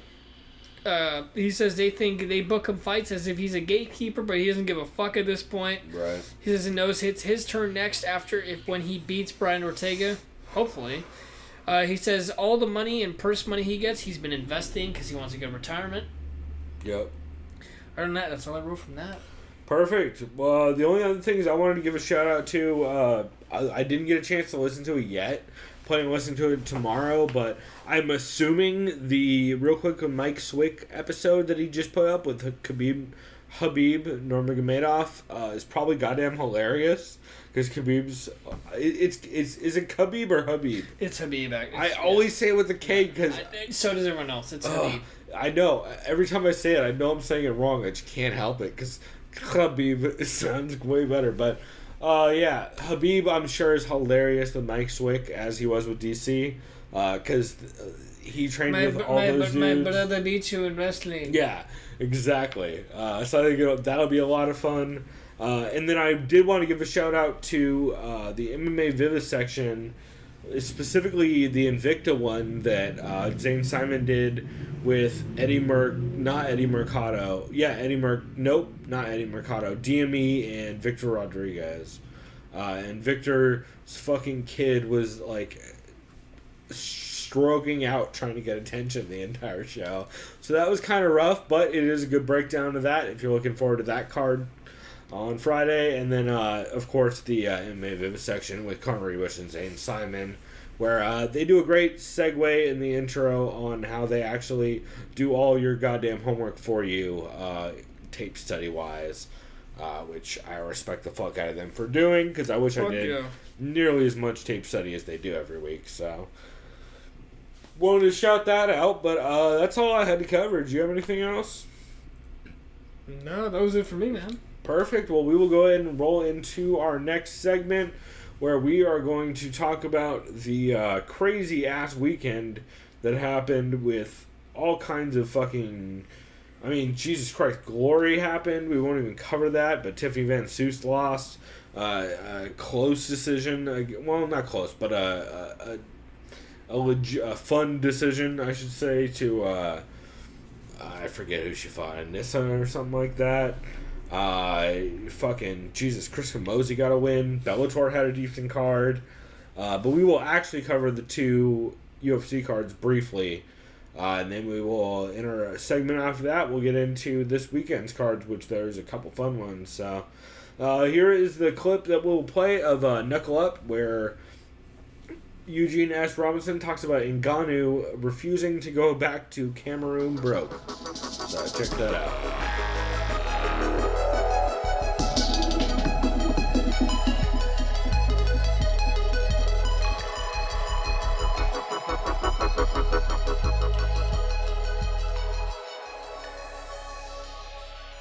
These guys are big, they're strong, they're fast, and they don't have a lot of fucking options. And that, my friends, is a hothouse prescription for good fighters. What's going to be scarier for Francis than going back to Cameroon broke? Huh? I mean, and he's done the calculation as well. You can see he doesn't believe it's going to happen. But on the off chance that it did happen, losing to Overeem is a lad. He needs that like he needs a hole in the fucking head. So Overeem tries to bully him up against the fence. He's like, I guess you forgot that I'm 263 and I dropped to get here, right? So he's like hanging. And they do the scramble, and you can see he can't run. That's not going to help him. And in that combo flurry, his head gets snapped back, and before Migliata can get in, the guy gets a hammer fist to the face, toes in there. You know it was fucking bad when. That's why. Why do you think they let Ngannou go on with the speech, and he's thinking this and he's thinking that? Why do you think they let him go on that long? Why? Because they don't show a guy who's really no more John Matua. Sorry, your hardcore should know what I'm talking about.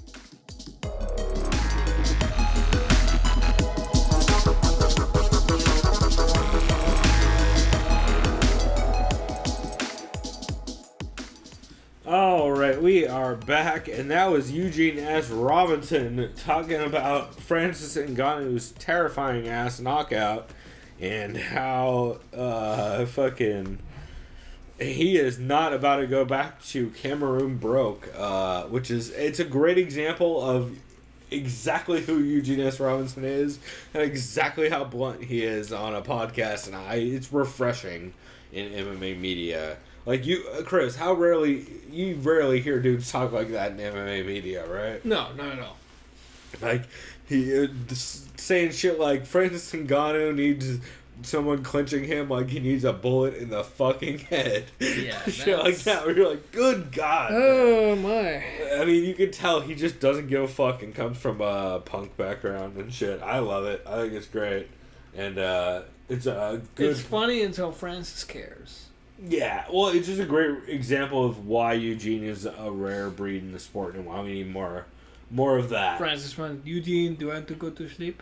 Yeah. But we will go ahead and continue. I'm going to pull up our pick sheet. So we are going to start breaking down the... Did I title this one? Shit. I'm going to have to flip through a bunch of these while Chris covers for me. That one is way off. Yeah, no, that's a long time ago. Chris, you want to go ahead and talk about... Shouldn't it be ordered right now by just most recent? You should be able to it should be, but why don't I first pull up the card, and then you can start talking about it while I look for our fucking pick. Yeah, because I think I'll, based off memory, be able to kind of figure out who we picked. So let's see. For sure. Here, let me definitely the wrong card. Find the recent ones that just happened. We'll start with the... you want to start with 218? Yeah. So let's see. Here, let's just do it this way. Fuck it. UFC 218. Sorry about this goddamn delay. I for sure should have done this during the break where I just was trying not to piss myself. That sounds like the legit way to go about this. So, start off the top, Chris. Right. Oh, so you want to start with the main event? Yeah, let's start with the top. All right. Max Holloway defeats Jose Aldo via TKO punches in the third round. Very similar to how the first fight went, except this time Aldo didn't really drop. He just kind of dropped naturally, right?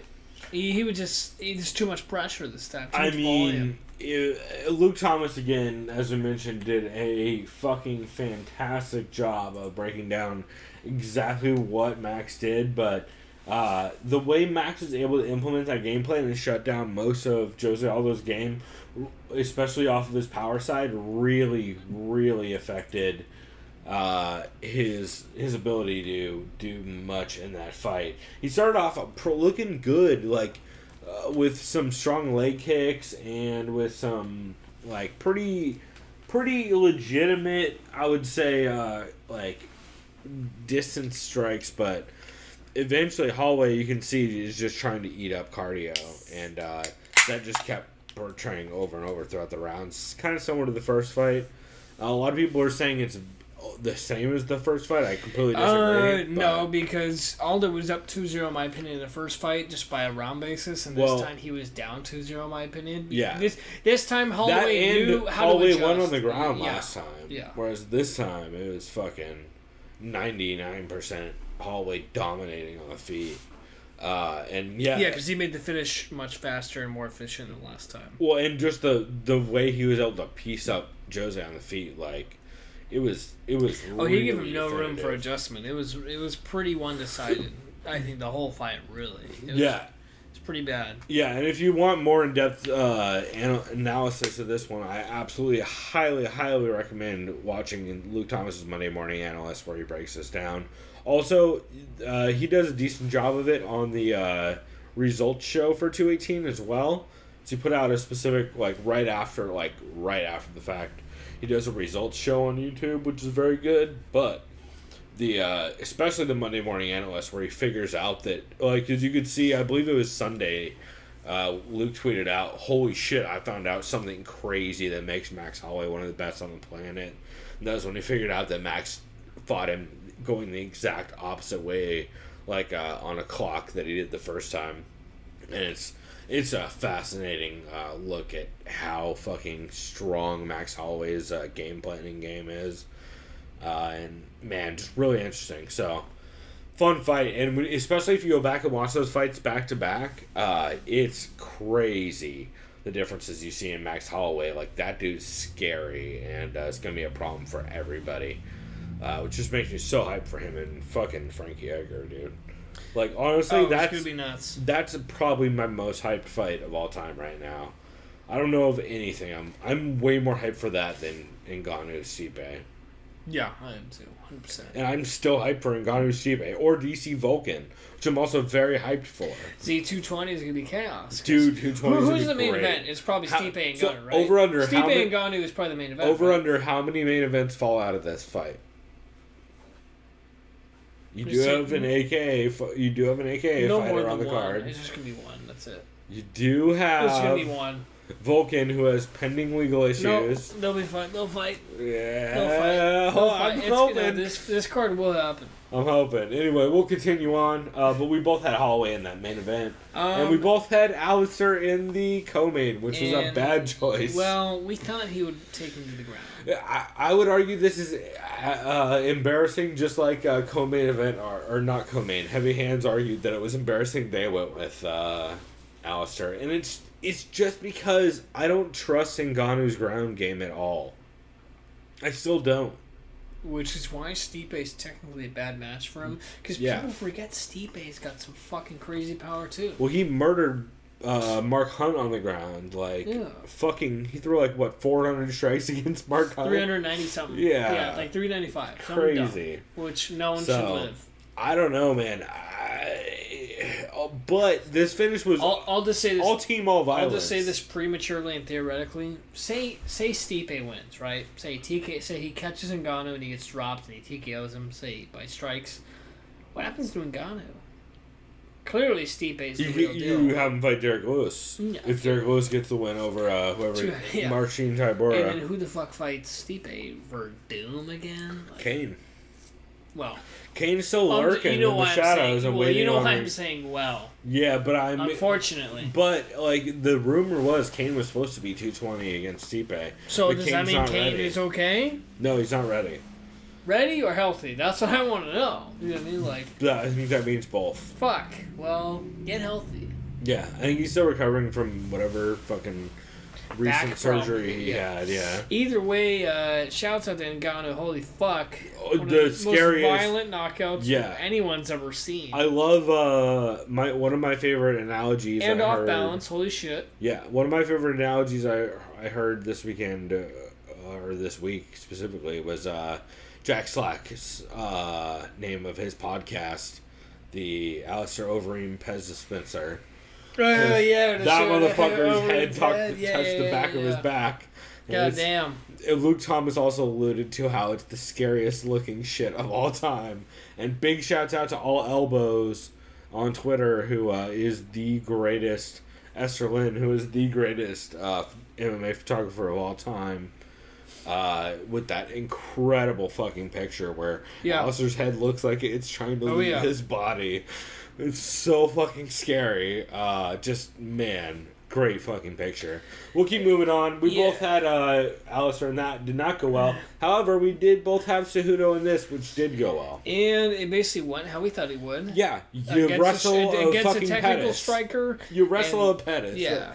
Really, wrestle a Pettis could be a goddamn need at this point. The one thing that impressed me the most was that one takedown he had. I can't remember what it's called, but it kind of looked like some jackknife effect, where basically he's so technical, he single-legged Sergio Pettis, and then fucking sweeped him up with two arms and still got him underneath. You see that? He like literally lifted him up by one leg with just pure strength. Yeah. And still sweeped him and then got him to the ground, which never should happen. I remember Luke Thomas crazy said high that. single leg. Yeah. Luke Thomas said that's literally like the most elite level of wrestling that can do that. Well, it's a combination of that and being a 125er, yeah. And that too, yes. Because you can be a lot stronger at that lower weight. Cejudo's a huge 125. Oh yeah, he should be 135 for sure. And man, him Dodson is probably would be my dream fight. I feel like him and Dodson would be so cool. Well, if he goes up in weight, yeah, that'd be sick. No, that's my point though. Him and Dodson at 35 would be so cool. I almost would kind of like Cejudo's chances, and that Cejudo's. I love that fight. I think it'd be really cool, but I don't think it'll ever happen at this point. But since we might as well get to it now, I can't remember what podcast talked about, but Dana White has pretty much been saying, yeah, TJ versus DJ is going to happen. TJ DJ is pretty much They're just booked. hashing out the money shit. Yeah, really. And DJ has always said like I don't care and we'll if see if it's at my weight, I'll fight like regular contract money. Because TJ, he's already losing weight, by the way. Yeah, I've seen this. He's losing he's muscle mass working right on now. it. He's doing mass cardio. He works Like with that crazy dude, strength and conditioning dude up in this LA. dude's committed. So I think realistically, we're gonna be seeing this fight in about May, right before the summer, something like that. Probably April actually. Yeah, it's gonna happen. I could see that. I think it's gonna be a main right event. there. No, it'll be a co-main or main. Probably a main. Fuck it, because it's a big enough fight anyway. Because it's super It'll fight. probably be co-main because they'll put it on the bottom of a big pay-per-view they need to push. Yeah, that's right. Because like Either that's way, a really good. Either way, who do you like in this co-main. fight? At 125. Remember, because it's a huge difference. You talking TJ versus DJ. DJ? At 125. If it's at bantamweight, I'm saying TJ 100%. There's not even hesitation. At 135, that's what I'm at 35. No hesitation. I'm sorry. I'm saying TJ Dillashaw. At 35, I probably lean TJ. But at 125, 25, I go DJ. I'm leaning Mighty Mouse too. That's all I want to ask you because of that DJ weight cut. Just gonna try and wrestle him. Yeah. He's gonna he will make it ugly as fuck. That dude doesn't give a fuck about your goddamn ratings. Like if DJ thinks he'll win by double-egging the shit out of TJ for 5 rounds and burning more gas than TJ has, he'll do that shit, and I would love it. Like it could be Kevin Randleman or versus Boss Rutan, fucking all over again in the 125 division. Yep.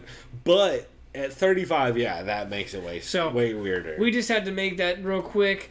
The next fight after that, which was for the undisputed King of Violence belt. That's right. Eddie Alvarez versus Justin Gaethje. Wow. I'll just say it right now. I was very surprised how much of prime Alvarez we saw. I really kind of, a lot of people expected it to kind of be more of a tentative. This was the Alvarez I was high on going into the Conor fight. This was the exact Alvarez I expected in the Conor fight.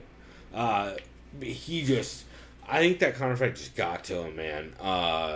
But man, Alvarez looked good in this shit. The body shots. That third round, they looked like two drunks. Well, so he alluded in the lead up to the fight that he found out something for Gaethje's style that he thinks. Well, he said it to Ariel too. And I thought that was wrestling. I thought he was gonna come in and wrestle fuck the shit out of him. But he kept talking about T-ball violence. Yeah, and it was body shots. It was body shots, and he talked about afterwards. You hear him talk about, oh yeah, in the lead up to the fight, I realized the only thing to try and ward dudes off when they're that aggressive is all body shots. You just go super heavy to the body, and he nailed it. Other things I noticed in this fight, Eddie Alvarez looks like he has small hands compared to his wrists. I think you're right. It's a weird normally you see giant hands maybe it's because his torso and his shoulders are kind of big. Yeah, because he's only I think it's just I think it's just his build, but he looks like he has small hands, which is funny, but that also means I feel like that would make the body shots a little bit worse if you're really able to dig because he just seemed like he had little daggers hitting to the ribs every time Gaethje came in. As soon as he figured out that when you throw that high guard up, that Gaethje throws that Muay Thai high guard, you can just roast the body. And that absolutely won. I'll say this right now. Unfortunately for Alvarez, this doesn't warrant a title shot. I think what's next is a rematch against Poirier. I think that's the right fight to make. Do you want to make a title contender, motherfucker? This is what's going to happen. So as far as the title 155, I do think Dana will. I'm serious right now. He will strip Conor. They're getting ready to. They're about to do it. Conor's talking about fucking. I think the next fight, basically, Tony Ferguson is basically the real champ, right? Yeah. I honestly think the winner of Khabib and Barboza will get that title shot. You gotta give it. Yeah, no, they will. Yeah. And in my opinion right now, I'll be honest, I think Khabib will win. And you will finally get that Khabib versus Tony fight. If his weight is on point. We don't know. Probably the greatest lightweight fight of all time. Yeah.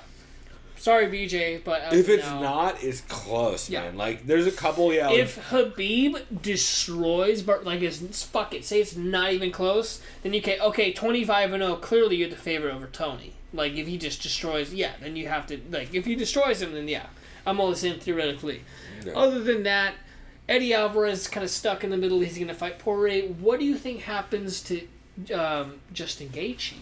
Where does he go right now? Is he going to keep going with his fuck you, press forward? I'm just going to keep grinding. Oh, for sure. Because don't get me wrong, that will work against certain fighters. That would probably work against most of the roster. Yeah. So who the fuck does he fight next? Who does Gaethje fight? Let's think about that for a second. Why don't you pull the top 10? Yeah, let me pull it up because it's a weird question considering how. No, Gaethje's the easiest to matchmake ever. You just look for whoever else is a pressure fighter.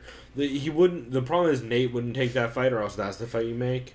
Yeah, because Nate wants money. Nate would lose that fight because Gaethje's leg kicks are too good. Oh yeah, that's a good point. Because that's what happened with Benson Harrison. Way too big a factor. Okay, here, let me check right now. Rankings, lightweight. Let's see. Yeah, when you pull up the lightweight, I would say whoever's 4 or 5 is probably who he would fight. Oh, they haven't updated it yet. So it can't be. So that means Gaethje either has to fight Nate Diaz. He's not gonna fight Poirier because Poirier's gonna jump in and fight Alvarez. Kevin Lee, fuck it. That's the fight to make because Kevin Lee wanted Gaethje. Is a great fight. Yeah, that's who you have to make. That's the next fight. Gaethje won't want that fight though because it's gonna be so boring. Actually, maybe Gaethje would. Actually, dude, Gaethje Chiesa would be weird. Chiesa will do weird. The only thing I can think of is Ally Quinta because he's a brawler. That's the real. You want to make a real fucking fun fight? That's the fight to make. Yeah. Ally Quinta will never take that fucking fight. You could not pay Ally Quinta enough money to take a Gaethje fight. No, I think Kevin Lee. He's like, bro, I've already had surgery on my knee twice. So fuck you. Well, Kevin, no, just dude, no, I'm not fighting the most violent dude in the division. What? You're not gonna pay me right for it, so fuck you. I'll go sell houses. His Twitter game, by the way, is hilarious. He's just shitting on dudes for having subpar credit, and that's amazing. It's fucking. Your credit score is garbage. No, yeah, he literally is shitting on dudes for being like, "Hey, fucking, I bet your credit score is trash, son." That's amazing. It's the best. Ally Quinta Realty, I believe, is one of them. If it's not the official one, so check that out. Also, Spanish Ally Quinta. I've linked it somewhere, but if you just Google it, it's fucking amazing. Either way, big win for the Underground King, Eddie Alvarez. Holy shit. Yeah. Unfortunately, realistically, he doesn't move up or down. He's probably going to fight Dustin Poirier, which... That fight should have been the rematch regardless, so that's fine. So that's fine. Justin Gaethje will move down and probably fight, like we just said, Kevin Lee. But Kevin Lee's probably moving up to welterweight. So I don't know. I've heard Kevin Lee saying he's thinking about saying. We'll see. If he doesn't fight Kevin Lee, he probably fights Al. So either way, it should be fun. I doubt it's Al. It'll be Kevin Lee, or it'll be say Barbosa loses, you get Gaethje Barbosa, something like that. Which would be a great fight too. Yeah, that'd be a great fight. Just do that. Fuck the way he crowds Barbosa would make that, and the leg kicks of Barbosa would make that really fun. But I don't know. Yeah, we'll see how that goes. Tisha Torres got the dominant win over Michelle Waterson. Just too active, man, from what I remember. She almost finished it in the third round too when she had full mount and just kind of rained down some looking bombs. Good, man. She's just too training with Rocky. People sleep on Rocky Pennington. Everybody, I've been saying this since the Holly Holm Rocky Pennington fight.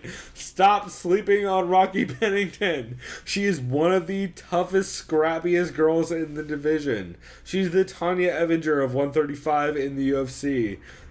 Oh, apart from Tanya Evinger, who's now at 135 in the UFC.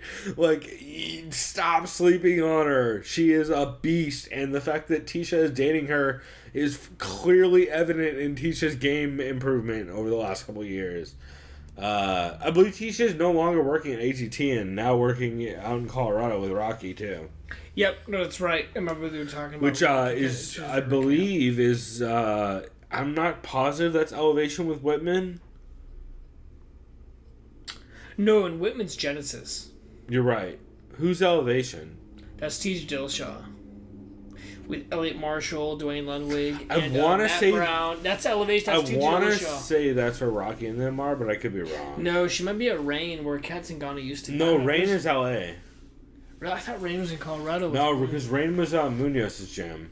Fuck, I'm so off, dude. Well, that's the problem is, so the Sherdog doesn't say. Because I know Colorado has a lot of good. I know she's in Colorado wherever Rocky used to train. Here, let me just look up fucking Rocky real quick.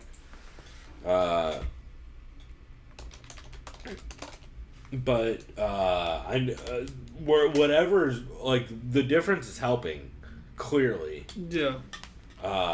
Just because the difference between, I don't know what it was at ATT for Rocky, but I mean for Tisha, but she's looked much better since the move. Oh my God, Sherdog. Fucking make this more difficult. I swear to God. I will start swinging on you right now. Altitude MMA. Okay. You see the difference? Yep.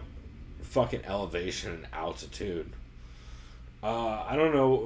I don't even know if that's up to date. So I don't know what the fuck that is. But oh God, did that just really close everything? Oh, I fucked up. Anyway. So I closed everything for a second. But, yeah, Tisha got that win. You have Michelle. Yeah, I don't know why. I mean, Michelle was looking good prior to that, but I felt like Tisha was just too big and too well-rounded. And Michelle is, like, as much as Michelle likes to act like she's a legit 115er, she's barely a legit 115er. She's closer to a 105er. So she's 110er. Kind of, yeah. So, I don't know. Kind of rough. Let's see. What was before that? Oh, Charles Oliveira versus Paul Felder. Fucking such a good fight, dude. Except for Dan Regalado. Which part? At the end. You want to specify? Because I don't remember. Brazilian taps. Oh. That was real bad. I mean, yes and no, man. That was hard to see. Okay, until the replay. Don't get me wrong. Don't get me wrong. It was his fingertips that were like watching it in real time. I thought it like I looked at it and I was like, "Oh shit, was that a tap?" But it's not like he kept tapping. He just did that once and then just covered up. It was like this, and then that was it. Yeah, it was quick. It was pretty subtle too. Like it wasn't like a big obvious tap. Like. Oh no, he wasn't. Yeah, no, don't get me wrong. It looked like he was reaching for his arm and he got hit 4 times during the tapping motion. You know, watching it in real time, I had trouble distinguishing it. But yeah, rewatching it though, you can tell.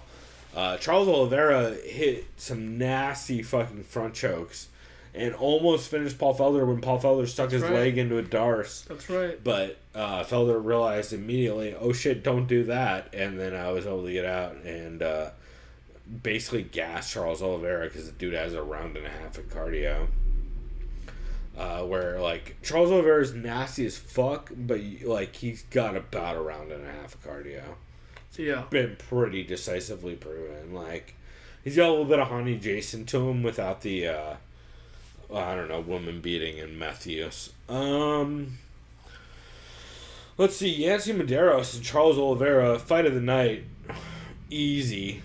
I didn't see that fight. I need to see that when it comes available, man. That's holy shit. You know what? We won't even talk about this fight because we're going to talk about it after we come back from the break because I'm going to make Chris watch it.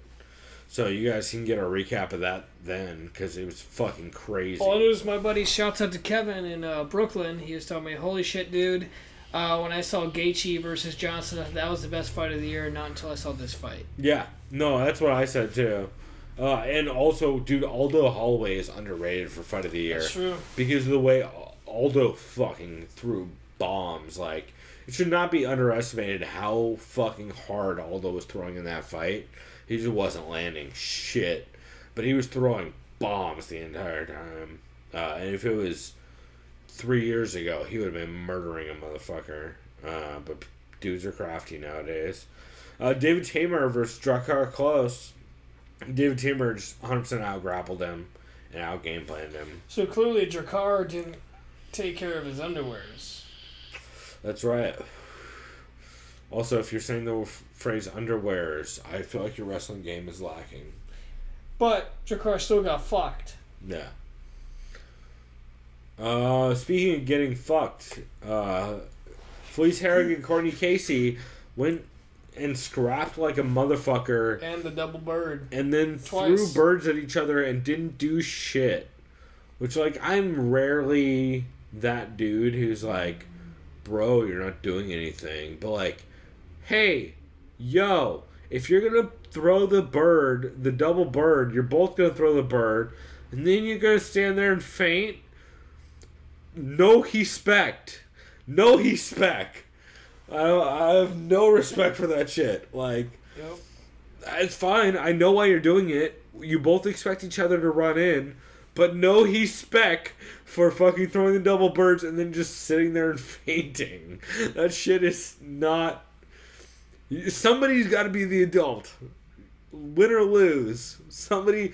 That's the whole thing with the Diaz brothers, is they get respect because they will throw the bird and then they will force you to throw.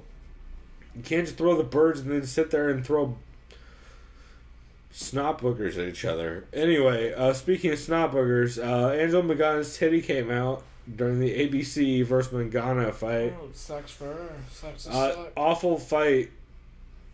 I just saw, honestly, the last minute of it when ABC was botting her and getting top control or back control, really. Oh, well, hey, Chris, I'm going to spoil it for you. You saw the whole fight. Yeah. That was what happened the entire time. Unreal.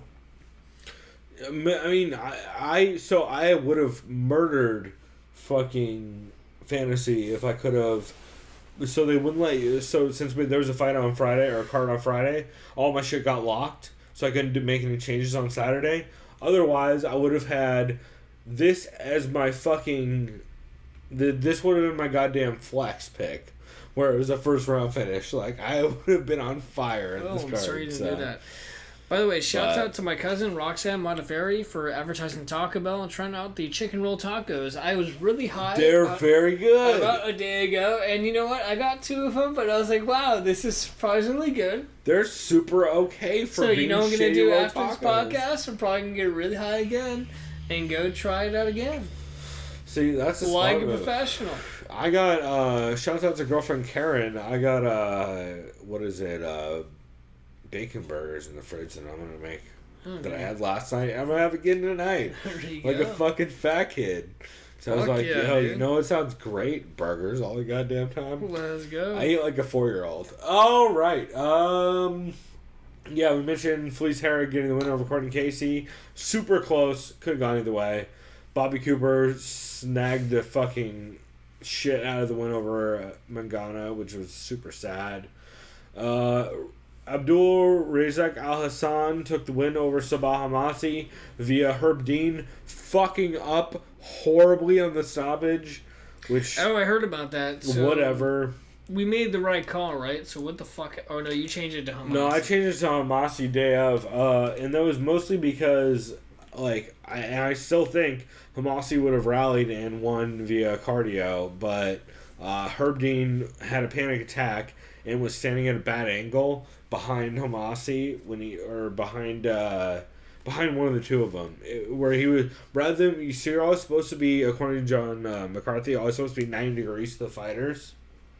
Like, you want to be at that right angle, yeah, to where you can see both head on. But instead, he was right behind one of the two dudes during ground and pound, and he called it off too early because he just couldn't quite see, but it looked bad from his angle, which it was bad. But it was still early. Because he dropped him and then, like, went in and clipped him again on the way down. But dude was still, like, scrambling for a leg. And it was, like, it was a little early. So that was kind of rough. Dominic Reyes versus Jeremy Kimball. Jeremy Kimball probably... I rarely say this. Probably not to the left. Jeremy Kimball would be good on a Dana White Tuesday Night Contender Series show. Well, let's put it that way. I'm glad you bought into the Reyes hype too. Remember, I kind of convinced you with his NCAA. Even though it's American football, I mean, it's athleticism as athleticism as it is. Yeah, over Jeremy Kimball, which, like, also he hit an RNC, which is like, while doesn't always display that you have the best jiu-jitsu, it does mean that you have solid top control and can hit a choke if you need to. And then Justin Willis got the knockout over Alan Croter real early on, pretty fucking definitively. And yeah. Overall, fantastic card. Fucking fantastic card. I've been arguing card of the year probably. it's hard to find one that is close, honestly. I've been having trouble thinking of one that's like just been so fucking action packed. Like there's been a couple this year, but that's definitely up there. You know what? I'm gonna do this the easy way and just search this. So also this weekend, apart from the oh, you know what? I should actually. Well, we'll do that in a second. Let me pull up the Ultimate Fighter card, which is pretty goddamn fun. I got so many fucking picks wrong, Chris. I think I did too. So no, you did way better. We did basically the opposite on these two cards. Wait, what? Where? I still did pretty bad. Compared to how I did, though. Wait, yeah. I went 2 for 1, 2, 3, 4, 5, 6, 7, 8. That is true. 9, You got 10, twice 11. the amount. Yeah. I went 2 for 11 on my this God. card, which is fucked up because I'm the one who watched this season of Tough, and I was so goddamn confident. One thing to be noted, it is a Tough card, and everyone is a goddamn crazy person on a Tough card, where it's like, it's regional MMA as a motherfucker. Quickly, we'll go through it. Nico Montano got the win over Roxanne Modafferi. Roxanne had some moments in this fight where she almost won it. Dude, that armbar would have been amazing. It was close. Some of the fucking ground and pound she was hitting was pretty nasty, depending on, like, some of the exchanges, but she just got outworked, and, honestly, Roxanne came in expecting a 3-round fight and got thrown into a 5-round fight, like, 6 hours ahead of time. So, like, can only really fade her for so much credit. I still believe that Sajara Eubanks would have won that fucking belt and made me so many goddamn fantasy points, but we'll pass that by. Sean O'Malley is a goddamn crazy person. I like that kid. He has a lot of great... I loved his flying triangle attempt. That was badass. His fucking, like, look away right hands that he does that are so goddamn cheesy. Like, he's skinny as shit, and I get it, because he has the length and the reach advantage at 135. Don't get me wrong. Like, I hope he can keep that up, but I feel like at some point... He'll be a 45er soon, I was going to say, his lack of power is pretty evident, though. Yeah. Based on what he's sacrifices. real young, too. Yeah, he's only 23. People kept saying he's 21. I think he's 23. I but that's still so, young as shit. But still. That's still young as shit. So... Lauren Murphy got the split suit. You mean Barb Murphy? Barb Murphy got the split decision over Barbara Honchak. This could have gone either way. I thought it was pretty fucking close. I scored it for Lauren, but barely. I did too. Because for jabs. Just barely. Yeah. But man, it could have gone either way. I don't like. I believe on first watch I had Barb, but that's because I had Barb going into it. Yeah. And on rewatch, like I could see it either way. It's really close. It was fun but rough. And yeah. A good fight and like a good reason why people like a lot of people are sleeping on this division, unrightly so, just because of how some of like the lower end of that Tough competition went. But like a lot of the best people in that division aren't in the UFC or decided to not get into Tough, and still the top half of that Tough house are monsters. Oh yeah, it's like insane. Top 6. And Nico Montano are all beasts. And that's not counting like Sarge, who I think still wins that belt. So realistically, you like Sarge a lot, right? But say, okay, so Nico Montano... I like Sarge over Valentina. How about that? Really? Yep. Wow, that's pretty confident. I think Sarge's wrestling is going to be a fucking problem for these girls. She's so big and her wrestling is so dominant. Sarge can make weight. Well, that's the thing. If she can make weight. If she can't make weight... It's different, but no, that's why everybody kept being like, "Oh, this belt's immediately going to get given up to whoever fights for it next." Yeah, people were assuming like Shevchenko or like a Claudia. I didn't buy that because I thought Sarge was going to be fighting for it. In which case, I think Sarge beats a lot of those girls, just off of her goddamn wrestling game alone. Like, her top game is so fucking good, and she is a high level black belt. And people sleep on that, but Anyway, we'll keep moving on, but yeah, keep an eye out for Sarge in this division. Also, we'll talk about Rachel Ostovich, but just because her opponent is not high level does not mean Rachel Ostovich does not have an ever-evolving striking and grappling game that is starting to look real competitive in this division. Gerald Mearshart got the win over Eric Spicely via a kick to the body. Yeah, I saw that. That was pretty bad. But, I mean, it was just, he fucking bodied him, quite literally. Just dominant. Like, Eric Spicely had some moments early, right? And then he faded a little bit. Yeah. If I remember right. Deanna Bennett and Melinda Fabian went to a draw. They went to a draw, that's right. Which, no shame. I love Deanna Bennett. So, hey, anytime Deanna Bennett doesn't lose, I'm happy. Because I really like her, and she's real funny. And that was a real close fight, man. It was a clear, I think it was a 10-8 and 2 10-9s the other direction, if I remember right. But, fun fight, regardless. Brett Johns got the win over Joe Soto via motherfucking calf slicer, second ever in the UFC. Yeah, I was a big believer in Brett Johns. I think he'd submit Joe Soto. Oh my Joe Soto's God. a black belt guy. And Joe Soto's ground game, especially with leg locks, is so fucking legit. So everybody keep he beat him in 30 seconds? Yes. Holy Christ. Everybody this dude's legit. Everybody keep an eye out for Brett Johns. Brett Johns is an up-and-coming bantamweight. And I'm not saying he's like a Cody Garbrandt. Well, no one knew how good Cody Garbrandt would be. But real shit right now, let's keep an eye out for this motherfucker right here. Holy shit. Well, dude, like Joe Soto's competed in EBI and beat dudes via leg lock.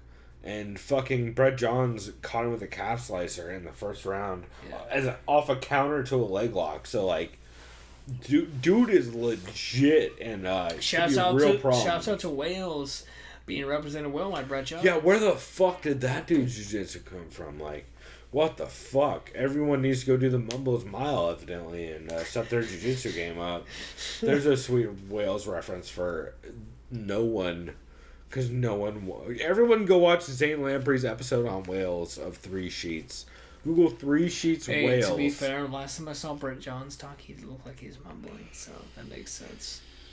Well, there's a city called Mumbles, which is named that because there's 2 mounds that look like tits. So they call it Mumbles. No, but see, coincidentally, Brett Johns looks like he mumbles when he talks. Oh, I'm sure. We'll keep on moving. Montana De La Rosa, previously known as Montana Stewart, took on Christina Marks and easily got the armbar win. This was the first of armbars that Luke Thomas complained about.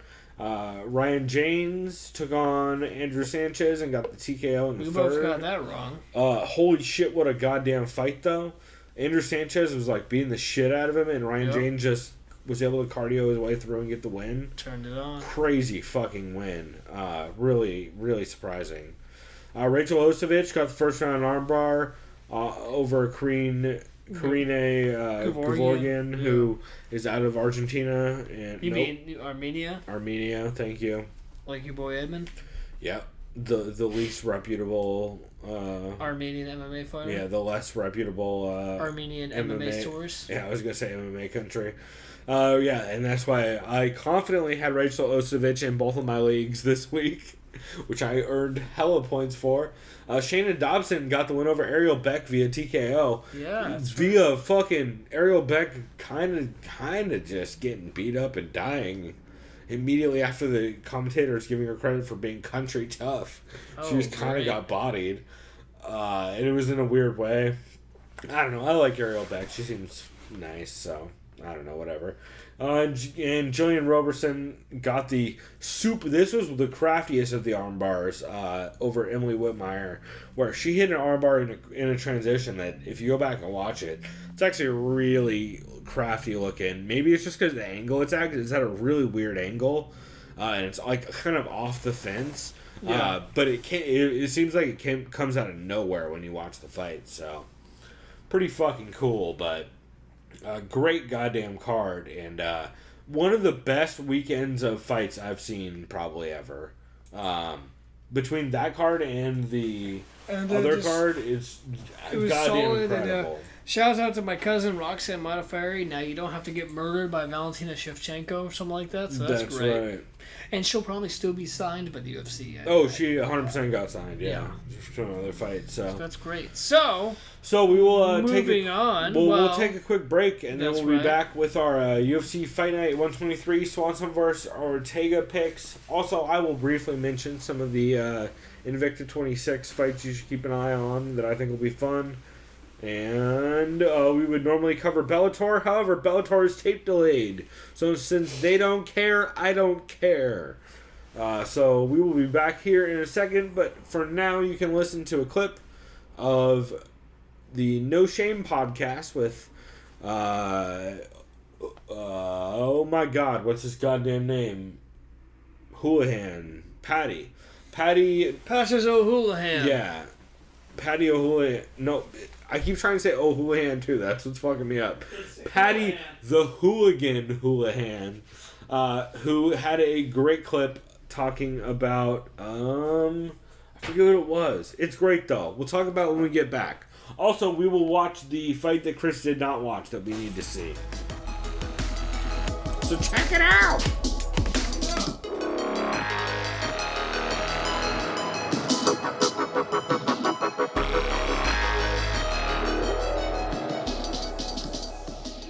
And then all of a sudden I get the video sent to me of the guy that I'm fighting. Yeah. He was at the fighting Rob the Dog that time. Yeah, he's a little powerhouse. Little monster. Yeah. He just looked very intimidating. Yeah. To be honest, his jiu-jitsu wasn't great. Yeah. He was kind of Bushido stand-up or something like that, but he was one of them. If you're going to be intimidated by somebody, this was the man, you know what I mean? And there was a lot of that back then as well. Like, I remember my first, like, I done an MMA league for years ago, which was like, no headshots, years and years ago, and it was my first ever kind of introduction into MMA. And I was fighting this bloke, and he looked like Tom Poe out of the kickboxer. he basically modelled himself off Tom Poe. He came in with the shortest pair of Thai boxing shorts I've ever seen. He had a mohawk, and he shaved his head, and he kept coming over, standing beside me and looking at me, staring at me and all. I was like, he's probably gonna try and murder me, like, you know what I mean? And he's like, just kept coming over beside me and stuff. I was like, this is fucking weird. Anyway, I went in and he started swinging like a lunatic, and it was terrible. I was like, he doesn't know what he's doing. So I threw one or two digs, he swung back, I took him down, and I took his arm home with me like within a minute. And it was like, from that point, I was like, a lot of you can look the part, but it doesn't matter what you look like, you know what I mean?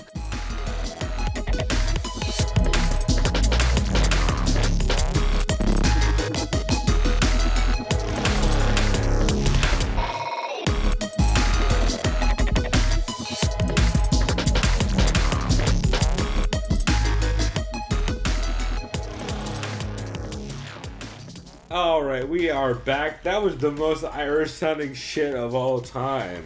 Chris had a panic attack when I first put it on. Asking what language Those first seconds, I was like, what is that, Gaelic? Yeah, it's aggressively Irish, as I mentioned in the show. But it's fucking hilarious. And it's Patty Houlihan and Owen Roddy talking about some of the early fights in their careers. I thought it was hilarious. But yeah, aggressively Irish. Also, we just watched, we should mention, the violence that occurred between Alex Oliveira and Yancy Medeiros. And holy shit, is that our fight of the year? Yeah, it's between that and Gaethje versus Johnson. And like maybe there's like I think maybe one other one that I can't remember right now. I can't remember.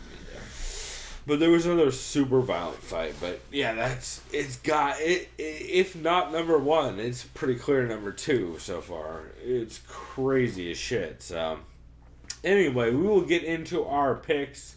First off, I actually wanted to talk about a couple quickly. I'm not gonna make Chris make Invicta picks because I know you don't know a bunch of this card. And also, I spelled Invicta. You just go to D, you mean right there, but it's all good. Yep. Yeah. Third time's a charm. Okay, let me just type fucking sure dog because Google sucks. But Jennifer Maya is taking on Aga Nedzievich. Undefeated, wow. Yeah, which is going to be a fun fight. But I did want to mention a couple of the fights on this card because I think they're going to be fun. Amber Brown versus Tessa Simpson, I think is going to be a super scrappy grappling competition. I've seen them both compete a bit. Shit, is this atom weight? They are, yeah. They're, I believe, at 105. Wow. Young in their careers, of course. Tessa Simpson coming off the split decision to Erica Tiburcio. But I'm leaning Tessa Simpson in it. But I think it should be a fun, scrappy fight. Same with Amy Montenegro is always fun to watch. Some ones I'm super actually curious about. Vanessa Porto and Milana Dudieva. I think it's going to be a really fun fight. I like Vanessa Porto for sure. Just basically off the fact that Milana Dudieva is kind of a lot of big throws and I don't trust a lot of the rest of her game. However, Vanessa Porto is coming off the losses to Aga Nedjadic, who's fighting on the... against another loss to Jennifer Maia. Yeah, who's also fighting in the main event. And then her last one was over Roxanne at 125. So you got to give her a pretty big advantage in this fight. Especially against Milana Dudieva, who's coming off of the losses against Maura Romero Barella, who shame because she's a goddamn beast right now. The Italian.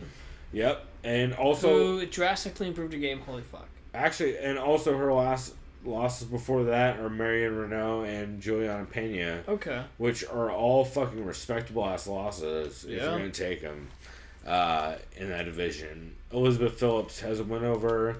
She went over Daria. Yeah, I mean, she has. Yeah, I guess her losses before went over Anastasia. It's a decent record for Miliano for sure, but I see her having trouble for sure in that fight with I can see that. Everyone's real high on Mackenzie Dern. Mackenzie Dern, big, super hot chick in at the MMA lab. Yeah, young American. Who is at the BJJ scene, who's been murdering it, smoking hot, and coming out of LFA. She's taking on Colleen Medeiros, who I think is probably going to take this fight. If you're going to decision over 5 rounds with Angela Hill, I don't see some chick with a super solid jiu-jitsu game giving you trouble. I think Colleen Medeiros is going to give her a lot of trouble in the feet and shut down a lot of the trip and clinch wrestling game of... I see what you're talking about, by the way. Yancy Medeiros is probably he's probably either half Portuguese or half Brazilian. Something like that. A lot of Medeiros is from clearly all on his dad's side, yeah. Like, I know a lot of Mexican dudes named Medeiros too, you know? It's one of those things. It's a Latin thing, yeah. Yeah, it translates a lot of... So clearly Yancey's dad or someone, or great-grandfather, went all the way to Hawaii. It's like, fuck it, hashtag UFC Hawaii. Something like that. But, I'm a big fan of Colleen Medeiros in that Mackenzie Dern fight, and I think if you want to make some easy money, if you can find a line on that fight, I bet it's lopsided in the wrong direction, so I would keep an eye on that. I don't know a lot about Mirandin versus Kimberly Tanaka Novaes, so I'm going to leave that one alone. And then Jennifer Maia versus Aga Niedzvich.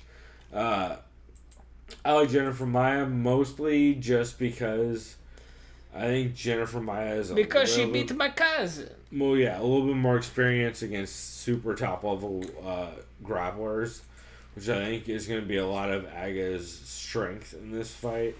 Despite being a striker, or not a striker, but despite getting the win over Vanessa Porto, I feel like I don't know. I feel like mixing in between the different arts is going to be the difference in that fight. Now, Jennifer might be able to win the exchanges in between the different aspects to take that. But then again, I did horrible on the fucking tough card, so those are my quick thoughts on that. It was an interesting card. And there was still longer thoughts than I meant to give, but I am really hyped on that card, and there's a lot to look out for. That Invicta card is one of the most underrated of the weekend, which is, instead of watching Bellator, which is tape delayed and shitty, I would recommend checking out that Invicta card on Fight Pass. Should be dope. Oh, yeah. And then we got our actual picks for this weekend. So, this card this weekend in, I don't know where it's at, it looks like Fresno, California. Yep. The Central California farmland. That is not Bakersfield. How fun. First fight of the night. First question of the night. Is it on fire right now?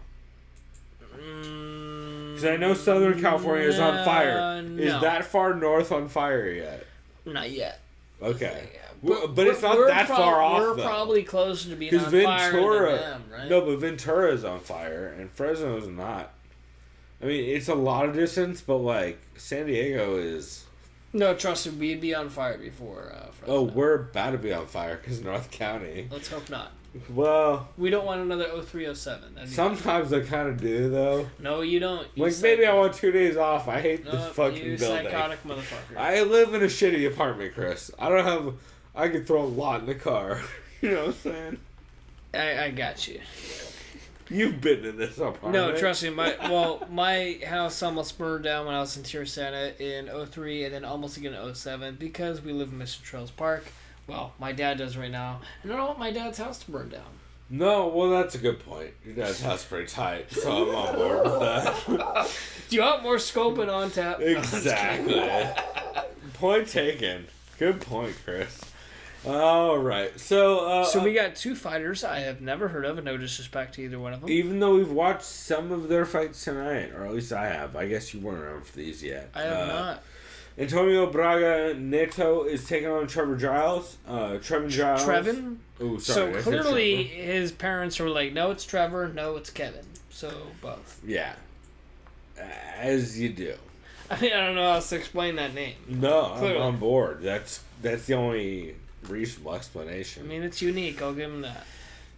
Yeah, give him that. But he's coming off the win over... He's got an impressive win streak. Holy shit. Yeah. And by the way, Terrence Ferguson, I almost had a stroke and thought it said Tony. I was like, excuse me? Well, and it wins in LFA and LFC and RFA, which is like... Yeah, it's pretty well rounded. And then he has a win in the UFC already as well over James Bogdanovic. Bogdanovic, yeah. Something, I don't know what he's like. Whereas Antonio Braga Neto has been... Lost a split decision to a boxer, Clint Hester. I remember him on Tough. That was back in 2014. That was 3 fucking years ago. So, guess who I am going with in this fight? My boy, Trevor Kevin. Yeah. Trevin Giles. I am as well. However... It's not easy to choose, but I don't trust a guy who hasn't fought in 3 goddamn years. That's the problem I'm having is fuck. If Braga Neto had fought in the last year or 2 even, I would lean him. Excuse me. I would lean him just because of his wrestling game is dynamic enough. I mean, because I was looking at dudes shoot into deep water. Submissions like a motherfucker. Excuse me. Very good ground game. I think that was me actually, but yeah.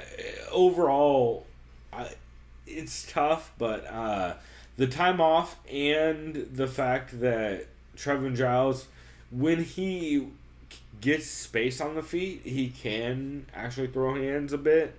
I think it could be trouble just because I'm worried about Braga Neto shelling up and kind of just like trying to force takedowns and losing those exchanges over and over. So that's the thing I had to keep an eye out for. If Trevin Giles just keeps getting overconfident and initiating grappling exchanges and losing them over and over again, that could be a big fucking problem, and it's super possible because of where both these dudes are at in their career. But just the time off, I'm going to lean Giles. We got Tough alum Chris Grutzemacher versus Davi Ramos. Yep. Chris Grits coming off the loss of Chad Skelly and the wins over Abner some dude. Laveris. Sure. And then John Gunderson. Dudes I don't know the name of at all. And then Davi Ramos. This guy's got quite the portrait shot. Davi Ramos coming off the loss of Sergio Moraes, which was it was a unanimous decision loss, but still a pretty strong contest from both dudes.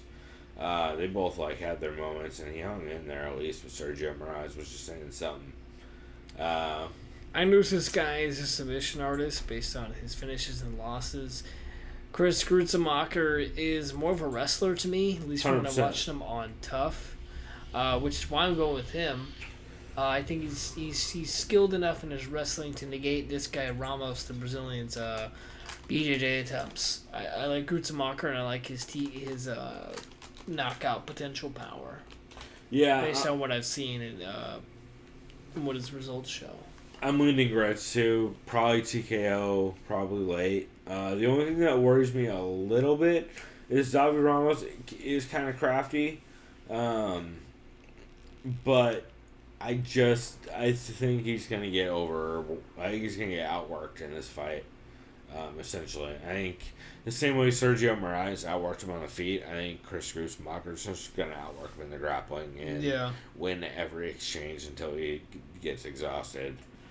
So I'm going to lean in that direction. But if Chris stuck his head into something stupid, that wouldn't absolutely floor me, you know. Let's see. So up next we got Yuri Alcantara facing off against Alejandro Perez. Yuri Alcantara is coming off of the loss to Brian Kelleher via guillotine after kind of a crazy exchange on the feet, and the win over Luke Sanders, which looks real good in retrospect. Like a comeback win. As well as the win over Brad Pickett via triangle back in 2016, which also looks pretty good in retrospect.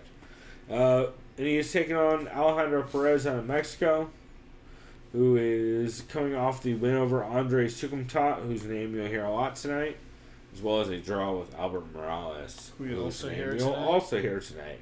There's a lot of dudes who fought each other on tonight's card, and it's kind of fucking cool.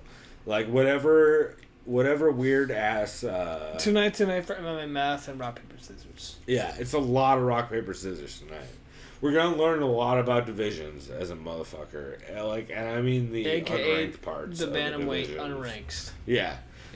Especially bantamweight, yeah. There's 6 or 7 of them. This is card. An all bantamweight card tomorrow. It's pretty cool. It should be fun, man, because bantamweights have a ton of activity and they're decent with finishes, at least amongst the group that they selected. So, but yeah, coming off the Alejandro Perez coming off the win over Andres Tucumtat via split decision, which was super close split decision.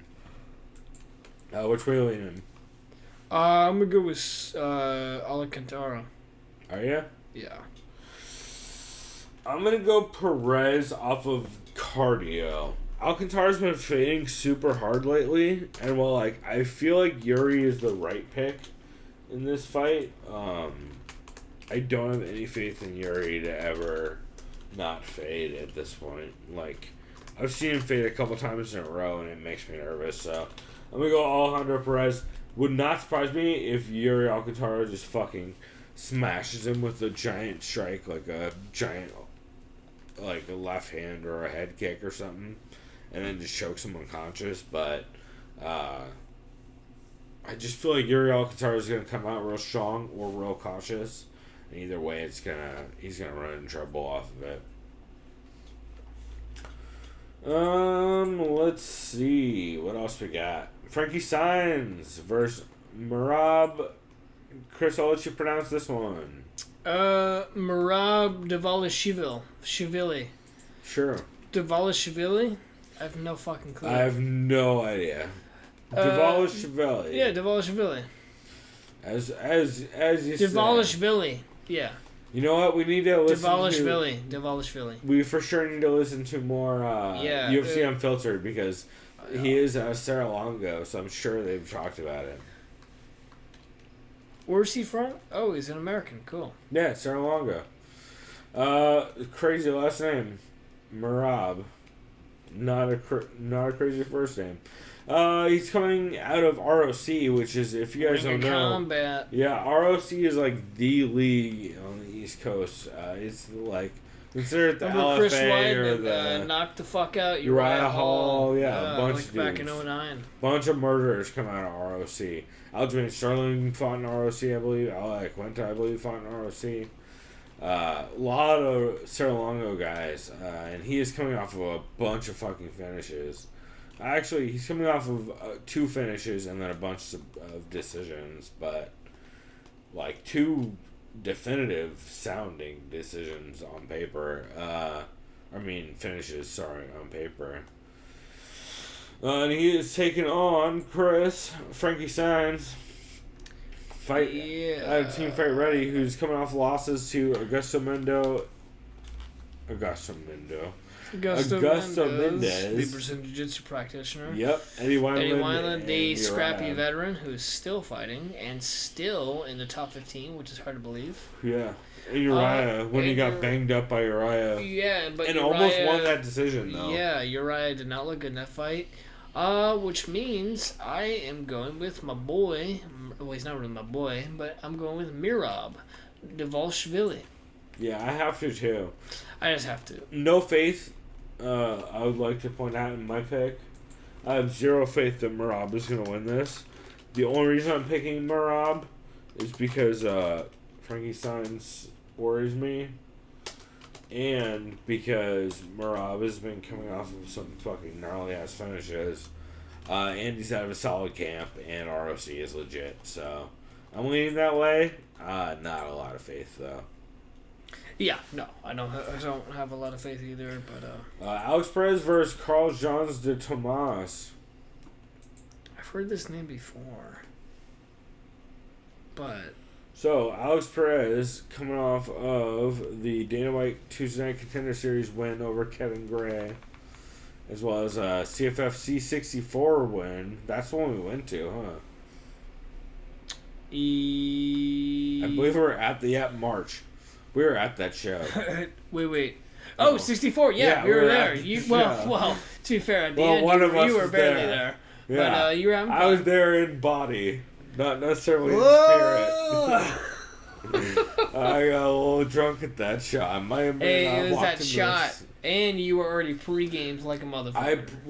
The problem was I had You had 2 E4040s. And you had you had 1 E4040, you had a 4 Loco. No, it was the energy drink. It was the energy drink and the E4040 that really fucked me. And the weed. It's a bad combo. But I survived though, nonetheless. I still went to a birthday party after and didn't get kicked out of a bar, so we'll put it that way. Anyway, we'll keep moving on. On to more salient topics. Alex Perez is fighting Carlos Jones de Tomas. Carlos John de Tomas. I call him Carlos Jr. That's how I remember him. Yeah. Carlos John. Yeah, I call him Carlos Jr. So he's coming off that win in Dana White Tuesday Night Contender where he boxed homie up on the feet and then caught that anaconda. No, wait. I'm thinking about the other fight, aren't I? No. It was this one, right? It sounds impressive as fuck. I believe he boxed him up and then caught the anaconda. And then Golden Boy over Carlos Jr. lost to Naoki Inoue. Yep. In a competitive yet slow boxing match where he lost a decent amount of the grappling exchanges, but still got. It was so competitive for a dude who was. It was definitely a bad style matchup for him, but also he was competitive the entire time. So, which are you leaning on that? I think I'm gonna go Alex Perez. He seems more versatile. Me too. I think Perez is going to win most of the grappling exchanges, I think. Especially the striking exchanges. I feel like they'll be competitive. If Perez gets a little too wild, it could be trouble for him. Because De Tomas will... While he lost his last fight for throwing wildly, he still throws tight when he throws wildly. Like, the other dude was just throwing straight down the pipe the entire time, which is why he lost that. A big part of that fight. But I feel like he still throws pretty compact hooks and stuff when he does throw. So he could be trouble, and he can definitely mix stuff up. But I'm definitely leaning Alex Perez. But again, not a ton of confidence. I don't have a lot of confidence in a lot of this card because of just how competitive a lot of these matchups are. Speaking of which, Luke Sanders is taking on Andre Sukmatov. Luke Sanders is coming off the loss to Yuri Alcantara and the win over Maximo Blanco. A fight that Luke Sanders was winning most of until he got caught, in my opinion, by Yuri Alcantara, if I remember, or if I recall correctly. I believe so. Which is actually going to be the reason why I am going with Cool Hand Luke in this fight. This dude was wrestling the fuck out of Yuri Alcantara, who's a very scrappy and game Brazilian Jiu-Jitsu practitioner. He kept him mostly on his back for the whole time until he just kind of slipped up and pretty much caught himself, really. Andre Sukmatov, we've seen fight. He's very game. He's probably a better overall striker than Luke Sanders.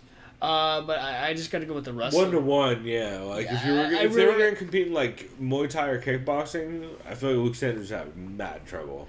Yeah, but in my gut instinct here, I'm going with Luke Sanders. Yeah, I am as well. We saw with the limited ability. Well, I don't want to call him limited because that's taking it away from him. The fight that we were just watching, that one, Morales. Yeah. I would watch him try to wrestle Sukmatov. It wasn't really wrestling, but he still got Sukmatov to the ground. So I don't trust Sukmatov's takedown defense or counter wrestling, and that's why I'm going with Luke Sanders in this fight. Yeah, I feel like Sanders grappling is going to win this as well. And I feel like there's always that chance with a dude like Sukmatov who was killing. I forget who Morales, it was. Aldo Morales. Was it Morales who's killing with the jab? Yeah. Where he's just kind of murdering him in the face of the jab in the first round and a half. But then eventually he just kind of started slowing down and getting bodied on the ground. So it's like he lost that fight. Yeah, he was or no, it was Perez. Well, it was. Oh no, see why we're getting confused? Because Morales is on this card too. That's the thing is they were all on this card. Oh my god, it was Alejandro Perez. I'm having trouble remembering which one it was. Alejandro Perez, he's the Mexican guy fighting out of Mexico. Morales is Mexican but fighting out of the United States. I believe it was Perez where he dropped him 2 or 3 times in the first round. Yeah. With jabs. It was Perez. It's ridiculous, but also he fades so fucking hard. So I'm going Luke Sanders off of cardio. But is it possible Luke Sanders runs into something? For sure it is. Of course. Especially ducking in for a takedown or something, super possible. But I don't lean that direction. This fight, fights that I think are way more interesting than they're getting credit. I don't really have any idea where this is gonna go. So we just rewatched the Liz Carmouche versus Alexis Davis fight. And I feel like they're both such different. Sequel? I feel like they're both such different fighters than they were in the last fight. So is this a rematch? Yeah. Because we watched the one that they did back in 2013. Oh, shit. Which, I believe it was either 2013 or 2014. It looked completely different than they both look nowadays, right?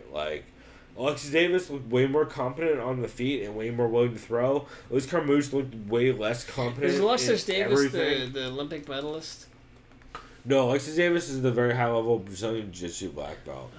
I'm thinking Sarah McMahon. No, yeah, you're thinking Sarah McMahon. Liz Carmouche, of course, out of San Diego, who is the grappler out of Team Hurricane Awesome. And has been looking fucking fantastic lately. Her win over Caitlin Chukagian was super dominant. Win over Lauren Murphy, super dominant. The problem is she takes about a year off between fights, which is always weird. And she's taking on Alexis Davis, who is coming off the win over Cindy Dandois, which, take that for what you will. She did outstrike and outgrapple Cindy Dandois. I don't know. And then she lost before that to Sarah McMahon, which is also weird since Sarah McMahon in her fight after that lost via arm triangle. Yep. So that's kind of weird. And then before that, she has a win over Sarah Kaufman, which is legit as shit. But via armbar. People sleep on Sarah Kaufman. Sarah Kaufman's so goddamn legit. Talk about a goddamn women's MMA pioneer who doesn't get any credit is Sarah Kaufman. She was in some of the biggest fights ever in Strikeforce, and nobody talks about her. She's tough as nails. So Which way are you leaning in this? I'm gonna go with Liz Carmouche. We both are. Yeah, even though she takes a year off. I think she's more getting her striking. I see a lot of trouble for Alexis Davis in trying to win any grappling exchanges at this point. And I hate I should say, unless Liz slips up. Like, unless Liz gives up a limb, I feel like she's gonna win. She's gonna win most of the scrambles and most of the striking. I hate to do this, by the way, but I'm about to piss my pants, so I'll be right back. There it is. Well, I will keep going, and we will just actually, you know what? I'll pause. Fuck it. All right, now that Chris didn't piss himself on my couch, luckily, we are back, and we're going to talk about Benito Lopez versus a fighter that we've just mentioned. Yeah, which you're going to hear a lot of tonight. Albert Morales. Yeah, Benito Lopez is coming off of that, what was it, Dana White Tuesday Night Contender Series I win. believe so.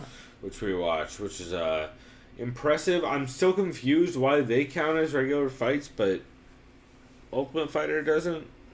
I know, isn't that weird? I think it's because of the fact that make weight the same week of and like weird shit like that. But and it's like a tournament format, so who knows how many rounds they're gonna do or whatever. But it's still kind of weird that it counts as like an actual promotion. Anyway, yeah, it's interesting. He had the split decision win, which I feel like he won that fight pretty definitively. Oh, we got another golden boy too. And he's taking on Albert Morales, who is coming off of the loss to Brett Johns. Fucking... No shame in that. Yeah, what the Patty fuck Houlihan style, no shame. Then the win over fellow fucking Fresno card fighter Andre Sukumtat and lost to Thomas Almeida, which again, no shame. And then he went to a draw with fellow Fresno card fighter Alejandro Perez. Yeah. So a lot of you guys are going to see a lot of guys who fought other guys on this card. Wow. Which is kind of cool. It's like some gimmicky ass matchmaking, but I kind of like it. It's MMA math and rock, paper, scissors. It feels like a good way to get to know dudes, right? Yeah. Like, if you realize all these guys fought when you're looking over this card, you're like, well, shit, that's kind of interesting, man. Like, there's a weird, like, MMA math, like, hierarchy going on here that, while it doesn't make any sense because MMA math doesn't make sense, it's still interesting. So, which way are you leaning on this one anyway? Albert Morales, or are you leaning Well, to be fair, your boy Benito? I've only seen Benito fight on Contender, and I've seen Morales fight on multiple occasions. I'm going to go with Morales. I feel like that's probably the smart pick. Especially when his 3 losses are due to her pretty consistent in UFC. And he's a very big bantamweight. Holy shit. That's true also. That's a big-ass bantamweight. I, however, am going to go Benito with an even Lopez. bigger bantamweight. Holy shit, 5'10". Yeah. I'm actually going to go Benito Lopez just because, I don't know. I wish I had why not? Just say fuck it. I wish I had a better reason than I just got a feeling, but I kind of just got a feeling about it. I don't know. I don't have a great reason. You can say Chris is hooked on a feeling. He looked real. So Benito Lopez looked real good on Contender Series. The thing is like I still don't know what to make of Contender Series because everyone just pops positive for Roy who was on that show anyway. Oh yeah, that's right. So like anyone who doesn't, I don't know what to make of them. You know, it's like maybe that means they're double good. Maybe that means they're half as good. I don't know. Did they win because they didn't fight the one guy on Roy? Sometimes that's just the way she goes. Yeah. That series, seriously though, how many of those motherfuckers have already popped? Like, whether it be for IVs or fucking straight up testosterone or like anabolic steroids. There's just so much shit dude to pop for. It's crazy. No one's writing that story. Where's that story? About how Dana White's Tuesday Night Contender Series is just Drug Fest 2017.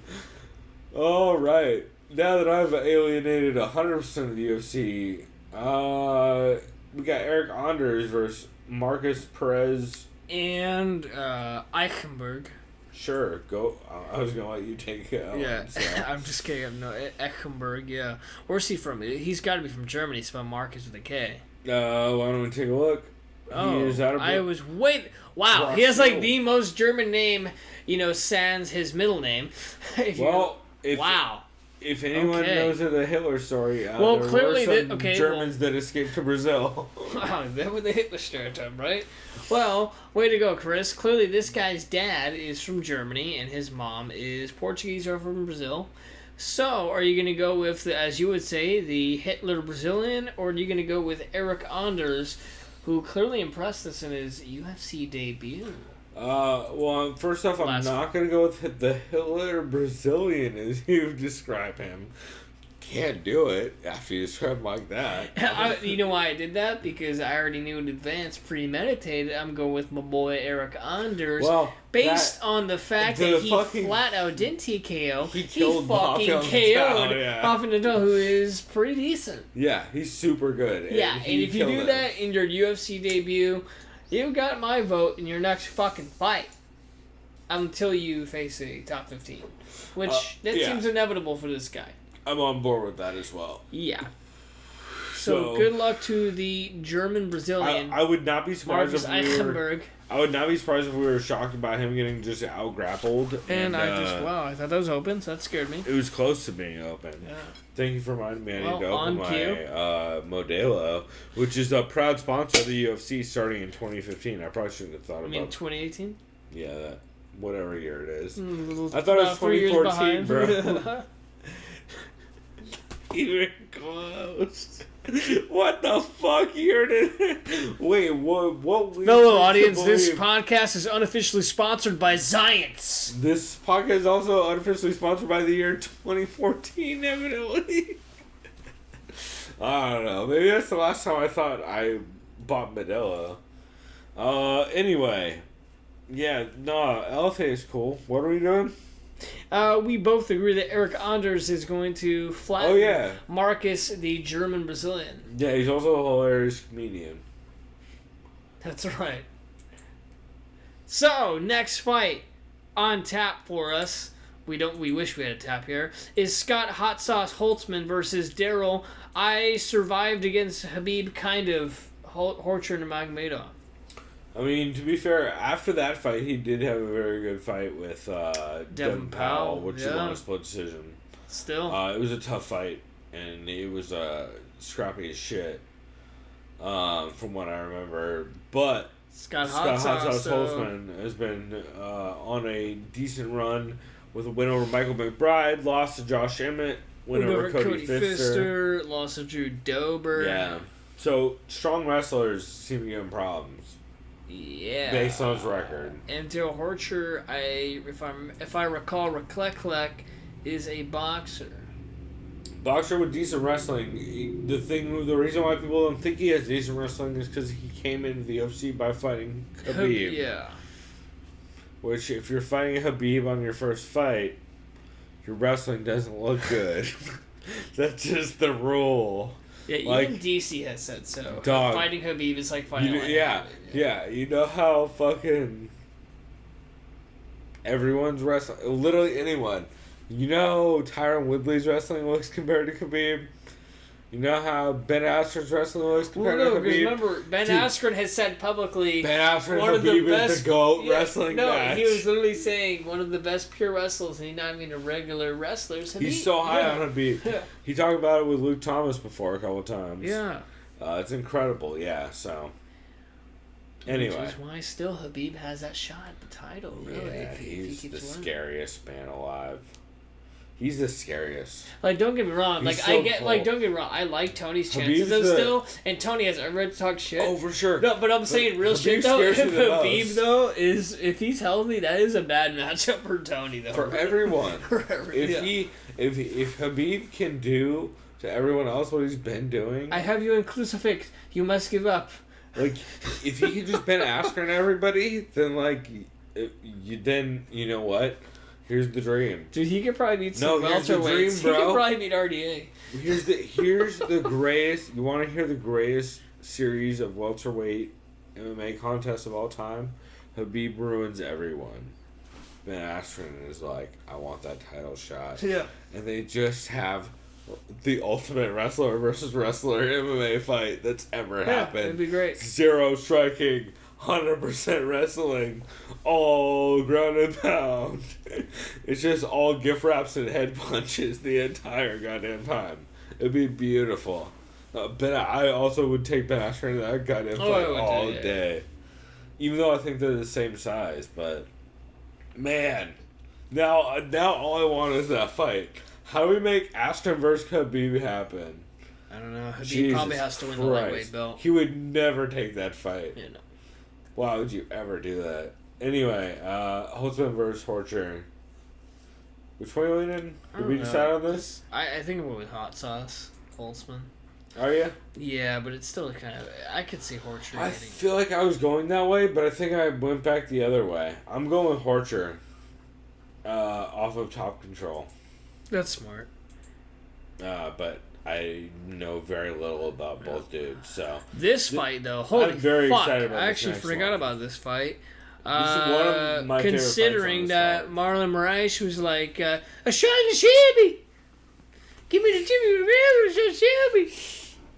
I'm sure that's his favorite interpretation. That was pretty solid, bro. I remember that, though, I didn't know right? if you were playing a clip or if that was you. Yeah, I know. Yeah, right? It's just shabby! Shabby! Which was funny because I never Sound heard... Mr. Bean. I had never heard fucking Marlon Moraes talk before that, and I just started laughing my ass off. Jesus Christ. You don't get me wrong. Everyone Marlon did that Moraes is a to badass poor dude. motherfucker, though. And he's the nicest dude of all Yeah, time. yeah. He's literally, like, if you hear interviews with him, maybe the nicest dude ever. Yeah. He's great. However, he probably has his toughest matchup yet in Aljamain the Funkmaster Sterling, who has been looking better and fucking better since his loss to Brian Vietnam. Or I'm just gonna call him Brian Nam Caraway. I don't know what else to call him. Wait, Brian Nom Caraway makes him sound way cooler. Okay, never mind. Sure. It's still Brian Scaraway. What am I talking about? Brian? Yeah, because Brian Nom sounds kind of badass, so it's clearly not Brian Nom Caraway. Yeah, Brian Nom Caraway sounds like some dude from the Philippines who's like done a couple tours as an American for some weird reason. Well, to be fair, Brian Scaraway has done some tours of some horrors. Well, right. Lately. Yeah. Yeah. I don't know what it's going. It's still Brian Scaraway, clearly. Even though he's not even that bad. Like, Brian Caraway's actually pretty decent. He He's just doesn't fine. fight. Like, he's not amazing. He's just not bad. No, yeah. I just wish he'd stop getting broken in every fight. Yeah. Well, on to the real fight. Aljamain Funkmaster Sterling versus Marlon the Magic or Magic Man? It is Magic, because remember John Dodson was the magician. Flip back and forth like 14 times. But on you that know one. what I'm talking about, though? No, I'm glad it's not me for once. Yeah. No, well, I know. It's It Magic. is Magic. Fuck. Magic Marlon Moraes. All right, so who do you kind of have in this one? So, Because I'm leaning Aljamain based on how he looked against Renan Barão. Yes, we know Renan Barão probably, really, he's really not in his prime like he was when he had that run when Cruz was hurt. There's no but way. he's still really But he's goddamn still good. savvy on the ground. And what Aljamain was able to do and able to kind of protect against some of those submission attempts that Renan Barão had, man, I was impressed. And to be fair, dude, I haven't seen Marlon. I know Marlon Moraes is probably very savvy in Brazilian Jiu-Jitsu because he's Brazilian. I know, like, I'm generalizing, sure, but I mean, fuck. If you're from Brazil and you're a mixed martial artist, you're probably pretty well grounded in Brazilian Jiu-Jitsu, right? So, I haven't seen that. When was his last submission? Looks like Shane Moraes. 2015. 2 years ago. Also subbed Cody Bellinger in. Yeah. Also a bunch of head kick KOs. Does have some losses via. Wow, you know what? I sub. think this is going to be a really fucking close fight. Yeah, it's gonna be awesome. Well, yeah, but Aljo's sub game is very underrated. Also, though. Yeah, I'm just saying now. I'm going with Aljamain Sterling based off instinct, based on what he's done. I think he's a longer fighter. I think he's the better striker. Well, okay, I won't say that because Moraes is a very good striker too. He's the better athlete. He's a better athlete. It depends on the range. Yeah. I think Aljamain's the more athletic, and I think his athleticism is what's going to help him win this fight. I don't think anyone's going to get finished based on the fact that Moraes survived John Dodson fucking uppercutting him from hell. He did get rocked a couple times. But the fact that he was able to get up, the fact he was able to get up and kind of wrestle fuck Dodson at the end is what kind of saved him that fight, really, because he got those takedown points. I'm still going to go with Aljamain Sterling. I don't think anyone's finishing each other. There'll be definitely some exchanges in the submission, but I don't know. I feel like it's going to be Aljamain's athleticism that wins him this fight. So, man, I have so much trouble picking this fight. I like both these dudes so Remember, much. we could always pick a draw, which we never ever fucking do. But that's kind of a dumb. Well, it's not a dumb pick. Dog. You might as well just say. I almost kind of want to say draw at this point. Because I it's actually not a am gonna pick a draw. Yeah, you know what I mean. You know what I mean, though. Because it's happened like what 3 times this year? No, I legitimately am gonna pick a draw. And here's wait, what city are we in? California. Yep. New rules are in effect, so I am absolutely picking a draw. Here's why. Marlon Moraes fucks up Aljamain Sterling with a head kick and gets wrestle fucked for the first 2 rounds. Okay. But gets wrestle fucked for the first 2 rounds, kills Aljo in the 3rd round because of cardio. Gets a 10-8. Or, gets 10-8. Or, Aljo 10-8's Marlon Moraes in the first round, gasses, and then loses the next 2. I like both of those odds so much that yes. There you go. Yeah, Chris, you convinced me. I'm gonna call a draw. If I was to pick a winner, I think it's probably, honestly, I think Marlon Moraes is too crafty. However, if Aljamain Sterling can be the fighter that Ray Longo always describes him as being so much better than we've ever seen, and being like he's one of those dudes like a Kyle Noak or some of those guys in the gym who everyone was always like, dude, in the gym he's a fucking murderer. Yep. He just has trouble showing up the way he does in the gym. Like, if Aljamain Sterling can turn that corner, which fighters do, then I think he has a chance at killing Marlon Moraes. However, Marlon Moraes is a super tough out, and everyone sleeps on him. And I am absolutely picking him if it comes down to it. However, I'm going draw via one of those 2 outcomes I mentioned, and I'm actually pretty confident in that pick. That seems actually not. That might even be the safest of the 3 picks. You might as well just say Aljo / Marlon. I'll do it. I'll literally write draw as my pick because I love it. I think that's hilarious. Anyway, now I'm just doing it for the gimmick. To be fair, I'm like Front Row Brian over here. I'm just gimmick the fuck out. Up next, we got Jason Knight taking on Gabriel Benitez. Who is my fantasy flex play of Mowgli? the week? Oh. No, Jason Knight. I like Mowgli. He seems like a really cool guy. Dude, Mowgli is a beast. Like he's a tough You can't sleep on him. Yeah. He doesn't get finished. Well, okay, he does. He does, but he's very crafty. Especially to get Sam Alvey out of there with a guillotine. But Jason Knight is at Alan Bellator. Did you say Sam Alvey? Because that's not nearly the weight class he's in. I think he meant Sam Sicily, who's now Bellator. You're right, I meant Sam Sicily. That scared me for a second. I'm like, wow, he's really good if he could beat someone. No, I super meant Sam Sicily. Yeah. I read Sam Sicily. I thought Sam Sicily. I said Sam Alvey because that's the most recent podcast I've heard with the Sam in it. That'd be quite the sight to see. It would have been Triple E if I would have listened to Punch Drunk before then, so fair enough. Yeah, no, 100% did not. I meant Sam Celia, who I just saw on Bellator and looked pretty good. Got the win. Michael Chiesa in the corner and everything. Anyway, you're leaning Jason Knight, right? Yeah, I got him in Fantasy Flex. I know Gabriel Mowgli and Benitez come off that scrappy rough loss to Ricardo Lamas, but yeah, he just outgained in that. Really, it was just skill gap. I think Jason Knight's only 24. He's a young kid. He's a young guy. He's 25. Young as shit. Still got plenty of room to improve. This guy's gonna be around for a while. But I like him in this fight against the veteran Benitez. How do you like it? You like a decision? Yeah, no, it's gonna be a decision. It depends. Really crafty on the I can't ground. remember Mowgli's gas tank, but I'm pretty sure he has pretty good cardio.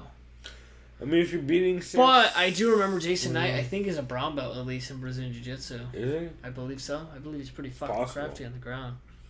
I do know, yeah. He submitted Bruce Leroy. If he's out of Ellen Belch or... Oh, yeah. Yeah. If you're subbing Bruce Leroy, then for sure you're Yeah. crafty as shit.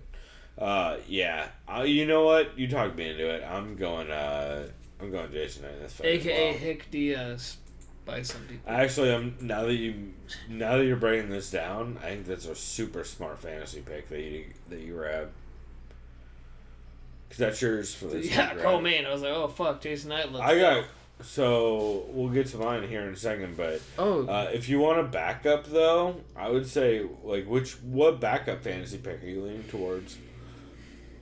Just for if just anyone on this card? if anyone is listening for a fantasy pick, I mean, what it's fantasy middle of the pick would you card, go but for? Luke Sanders isn't bad against Andre Sukmatov, in my opinion. Yeah, that's Grappling. pretty solid for just off grappling, right? Yeah. Other than that, Like maybe Liz Carmouche. Yeah. Other than that, just that one. Really. No, Eric Anders. Fuck yeah, against Marcus Perez. I'd choose Eric You think Anders so? all the fucking way. Based on what he Actually, did in his yeah, debut. Yeah. off the finish. Yeah. Oh yeah. That might be easy. That's a good flex pick, right? Yeah. That's fucking great. All right. Well, we'll throw that out there. Eric Anders. Yeah. Yeah, Eric Anders. Great show. Now, main event, you got Kevin Swanson, or as he likes to be called, Cub Swanson, That's right. Speaking of which, versus Brian T. City Ortega. speaking of fantasy, I have Cub Swanson on my fantasy team on both of them There you go. because that's free points, son.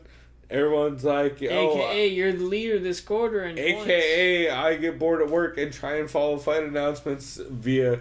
I'll tell you all a secret. You want to know how to find out when every single fucking fight announcement happens? Just Google the word UFC. Go to Tools on Google. Or no, sorry, go to News. Go to Tools. Select by date. And it'll just give you an automatic update of every article that comes out with the words UFC in it. There you go. And it Or you will can set up a Google very quick. Oh, yeah, I have a Google alert as well. So you're doubling down on that shit. I double down hard, bro. And that's how you real quickly start learning about every fucking. That's how I end up stealing fucking Holly Holm from you. That's how. That's how a lot of my picks come about. Doesn't help me most of the time since they can't make weight or they die trying to get into the work. Yeah, that's true. Oh, or you pick Michael Bisping and you're like, hey, maybe it won't go as bad in the second fight. I still have him on my roster. Maybe I'll get extra free points. Then his dog eats his eye. Yikes. That was what happened earlier, right? That's Yeah. what we were talking about. Anyway, So, the main event of the evening, we have Cub Swanson, who is still pretty vexed that he got skipped over, in his opinion, for a potential fight against Max Holloway. hard to argue with. But I kind of agree. It would have been more fun. I'll be honest, I agree with the UFC's decision. I don't think Cub necessarily deserved the title fight just yet. I think it would have been more fun. Maybe you're right. I don't know. I don't fucking know. Cub's been looking Didn't Max, super fucking well, I know good. it was years ago, but didn't Max sub him? Yeah, but let's look at Cubs' recent record though. Like, so after losing to Max Holloway via guillotine, he has beat Hakran Diaz, Tetsuya Kajiri, Dooho Choi, and Artem Lobov. Yeah, I'll just You're say, right. That's kind of rough. Yeah, no, so that's why I thought. But he like, didn't if fight. you look at Ricardo Lamas' record, it's not much better, and that was the other option. I'm sure. But like, I don't like. Actually, you know what? Nah, maybe I do like the fact they did Jose again. I thought that's the only reason. Jose earns it. Because, dude, trust me, I thought Longenheim, like, Dude, you know what? They owed. owed Jose a rematch. What the UFC owed. It's like if anyone in the fucking history of the UFC earned a rematch, it's probably Jose at this point, right? I'll just say this right now. Going into this fight, I know how tough both these fighters are. I've seen both these fights. I haven't seen Brian Ortega fight as much as I've seen Cub Swanson over the years. I'm just gonna say right now, I'm going T-City on this fight, dude. He's the up-and-coming fighter. Yeah, I know he's Are you younger. grabbing him in fantasy? I don't have him. No, I think he's taken. I don't think he is. Oh, well, you know what? Check it right now. I don't know who I could sacrifice. While we're talking. Okay, let's be real. The only person I'm going to sacrifice, and all due respect, great job on her for beating my cousin, I would probably drop Nico Montagna right now. Like, I'm sorry. Like, I would. I'm just saying. I'm sorry. You know what? I'm sorry because she's going to be fighting Valentina. She's who even picked that up besides me? And even then, I wouldn't even pick it up. No, I'm sorry. Like, no disrespect to Nico Montagna. Also, but you know I'm she's sorry. having foot surgery right now. No, she's done. Sorry, bye. But I hate to do it, but you do get free points off the champ. I need to. I'm in the lead with total points right now, but it still doesn't mean shit. That confident about Brian Ortega. Yeah, I mean, we'll see. If he loses, he loses. But let's see who the fuck is Brian Ortega fighting. I know he knocked out Clay Guida in a really close fight that he was losing. I know that. Yeah. Also in fights that he was losing but still won. He beat... This is the thing. I remember he made UFC history, the first fighter, 3 fights in a row to get 3 consecutive third-round finishes, I believe. He has 4 4. now. That's what it was. 4. So he's definitely a clutch fighter. You can call him the Kenny Powers of the UFC. He closes it out. Yeah. I'm kidding. It's a also, shitty he TV used reference. to do hard drugs, and now he doesn't anymore. Yeah. But... Yeah, he has the wins over Tague Tavares, Diego Brandao, Clay Guida, and Renato Carneiro. All via third round finishes. That's the big question I've heard a lot of people asking this week is like, what does he look like in the 4th and 5th? Is he better or is he worse? And like, also he's lost most of the first 2 rounds of those fights. Is the other big question. It's true. Fuck it. Cub could win the first 3 out of 5, but we don't know how it's going to end. Cub is also like one of those dudes who... dude, he's on waivers. I can't get him till the 9th. Oh, really? So someone just dropped him. So, wait, when is this fight? That is the 9th, right? Yeah. So would I even be able to get him? Maybe. You'd have to keep an eye on it. I want to see. Yeah, it says now click on the drop list. Though doesn't any fighter drop during the waiver? Yeah, like you could add him as a waiver and then add a drop and see if you end up grabbing him. So we're just gonna see. That means if no one's gonna get him, that means it'll just be me. So we'll see. Yeah, that's the thing I figured out with trades. It's 3 days. So like when we went to do that trade for Nico, which goddamn it, you motherfucker. Well, hey, I mean, whatever. To be fair, I wanted my cousin on my team. To be fair, I'm still very high on the fucking. I'm still number 1 by 50 points on our fantasy team, but you are, yeah. Or on our fantasy league, but I also have all flex picks from now on, so we'll see how that goes. I can't live and die by flex. That's gonna fucking be rough. But yeah, man, I don't know. Well, dude, I can't even play him anyway this week, so I shouldn't even fucking add him. Oh yeah. Yeah, no, I can't even play him. Too late or whatever. Well, I would have to get rid of someone who's already in contract. Gotcha. Anyway, so you're leaning Ortega? Yeah. Yeah, I'm going Swanson. Now that we have meandered all fucking over the place, and you can blame me. That's right. Fucking magwar.com distracting us. You know what? Maybe next year we'll do a Magwar league. We'll get like you, me. Maybe we'll try and drag Judo Bill and some of the dudes into it. Drag Trevor into it or something. Maybe we'll maybe we'll make that happen. Shouts out to me and Trevor watching UFC 1 and 2 the other day. That was very entertaining, and holy fuck was that violent. That's right. Also, shouts out to Kangaroos MMA, which I just realized I haven't shouted out yet, which is our other sponsor, Kangaroos MMA. I'm an illegitimate father of that gym, and I have been ignoring it in a way I should not have been. So you're Edmund with Ronda. Just kidding. I went there. Yeah, don't call Judo Bill. Don't call Judo Bill Ronda. I don't feel like he's gonna be a fan of that. Head movement. It's hilarious. Anyway, I feel like this will be a fun card. I actually can't even fucking watch the card live. I'm getting dragged to a fucking dinner with some girl that I'm dating, who y'all might know from the commentaries. Girlfriend Karen's dragging me to some fucking dinner with some white people. Wow. And I'm like, damn. Will you at least be able to watch the Fight Pass prelims on your phone? I'm I'll certainly try. Probably watch the whole fucking thing on my phone if I can get away with it. We'll see. I don't know. I heard it's going to be fancy white people shit, but I heard they're going ice skating, so I'm sure I can bail on whatever fucking white people shit that is. You know what I'm not doing? Going ice skating, Chris. Unless there's a hockey stick and puck involved, right? No. Not even that? then. Not gonna do it? Nah, bruh.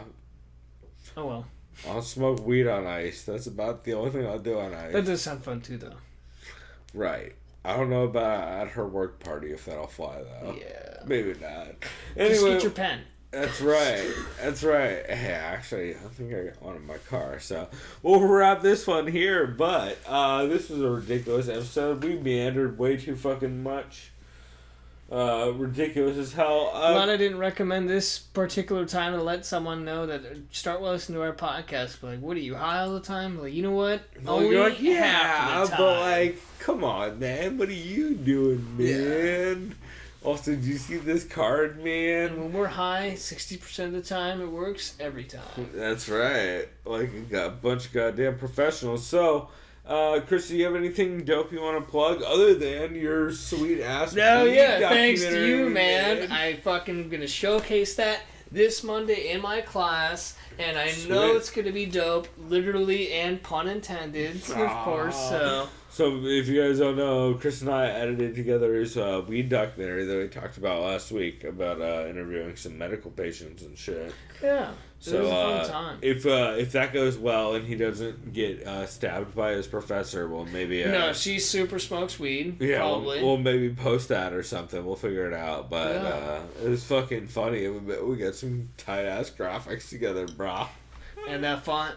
Yeah! Dogs all with that cloud font.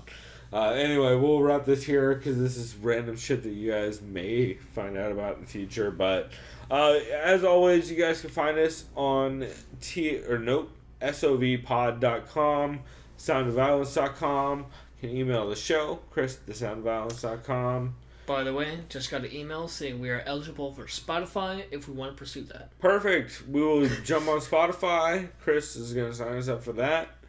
Let's see what else we got. We got fucking... I mean, we're on everything. Google Play, iTunes, YouTube, where the fuck you got. We're on Twitter, TSOV Pod. Give us a follow. Twitter's fun. I try to interact on there a bunch. And there's like fun podcasts throughout the week. Like for the example... Even though it's not MMA related, Joe Rogan and Doug Stanhope did a podcast this week. I gotta listen to that still. It was on my listen, basically my queue. I believe I tweeted out in all caps, grab a bottle, pop off, shit is going down, or something along those lines. I'll forward you this email because you probably know more how to do the specifics. Or I'll me. make that happen on Spotify because I've been to do that. Yeah, if you make it happen like before, I'll pay.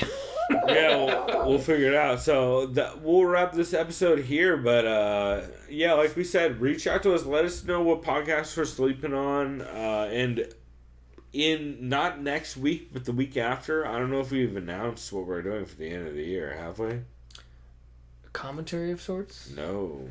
I have no idea. Well, I've told you, but if you don't know, I don't recall. Then I'm sure the audience doesn't either.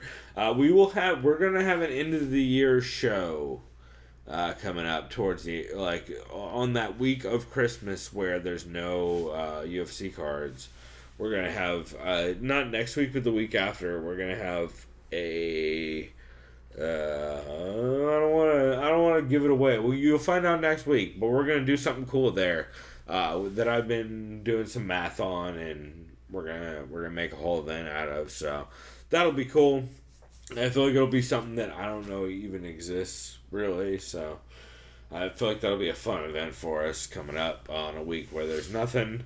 And then we still owe Judo Bill Tyler that fucking commentary for that whatever movie that is that he keeps telling me to watch. I forget what it is. I have 18 notes on it. It's that movie we've referenced before that we need to watch. I have notes on it, so that is on the list. But we will wrap this one here.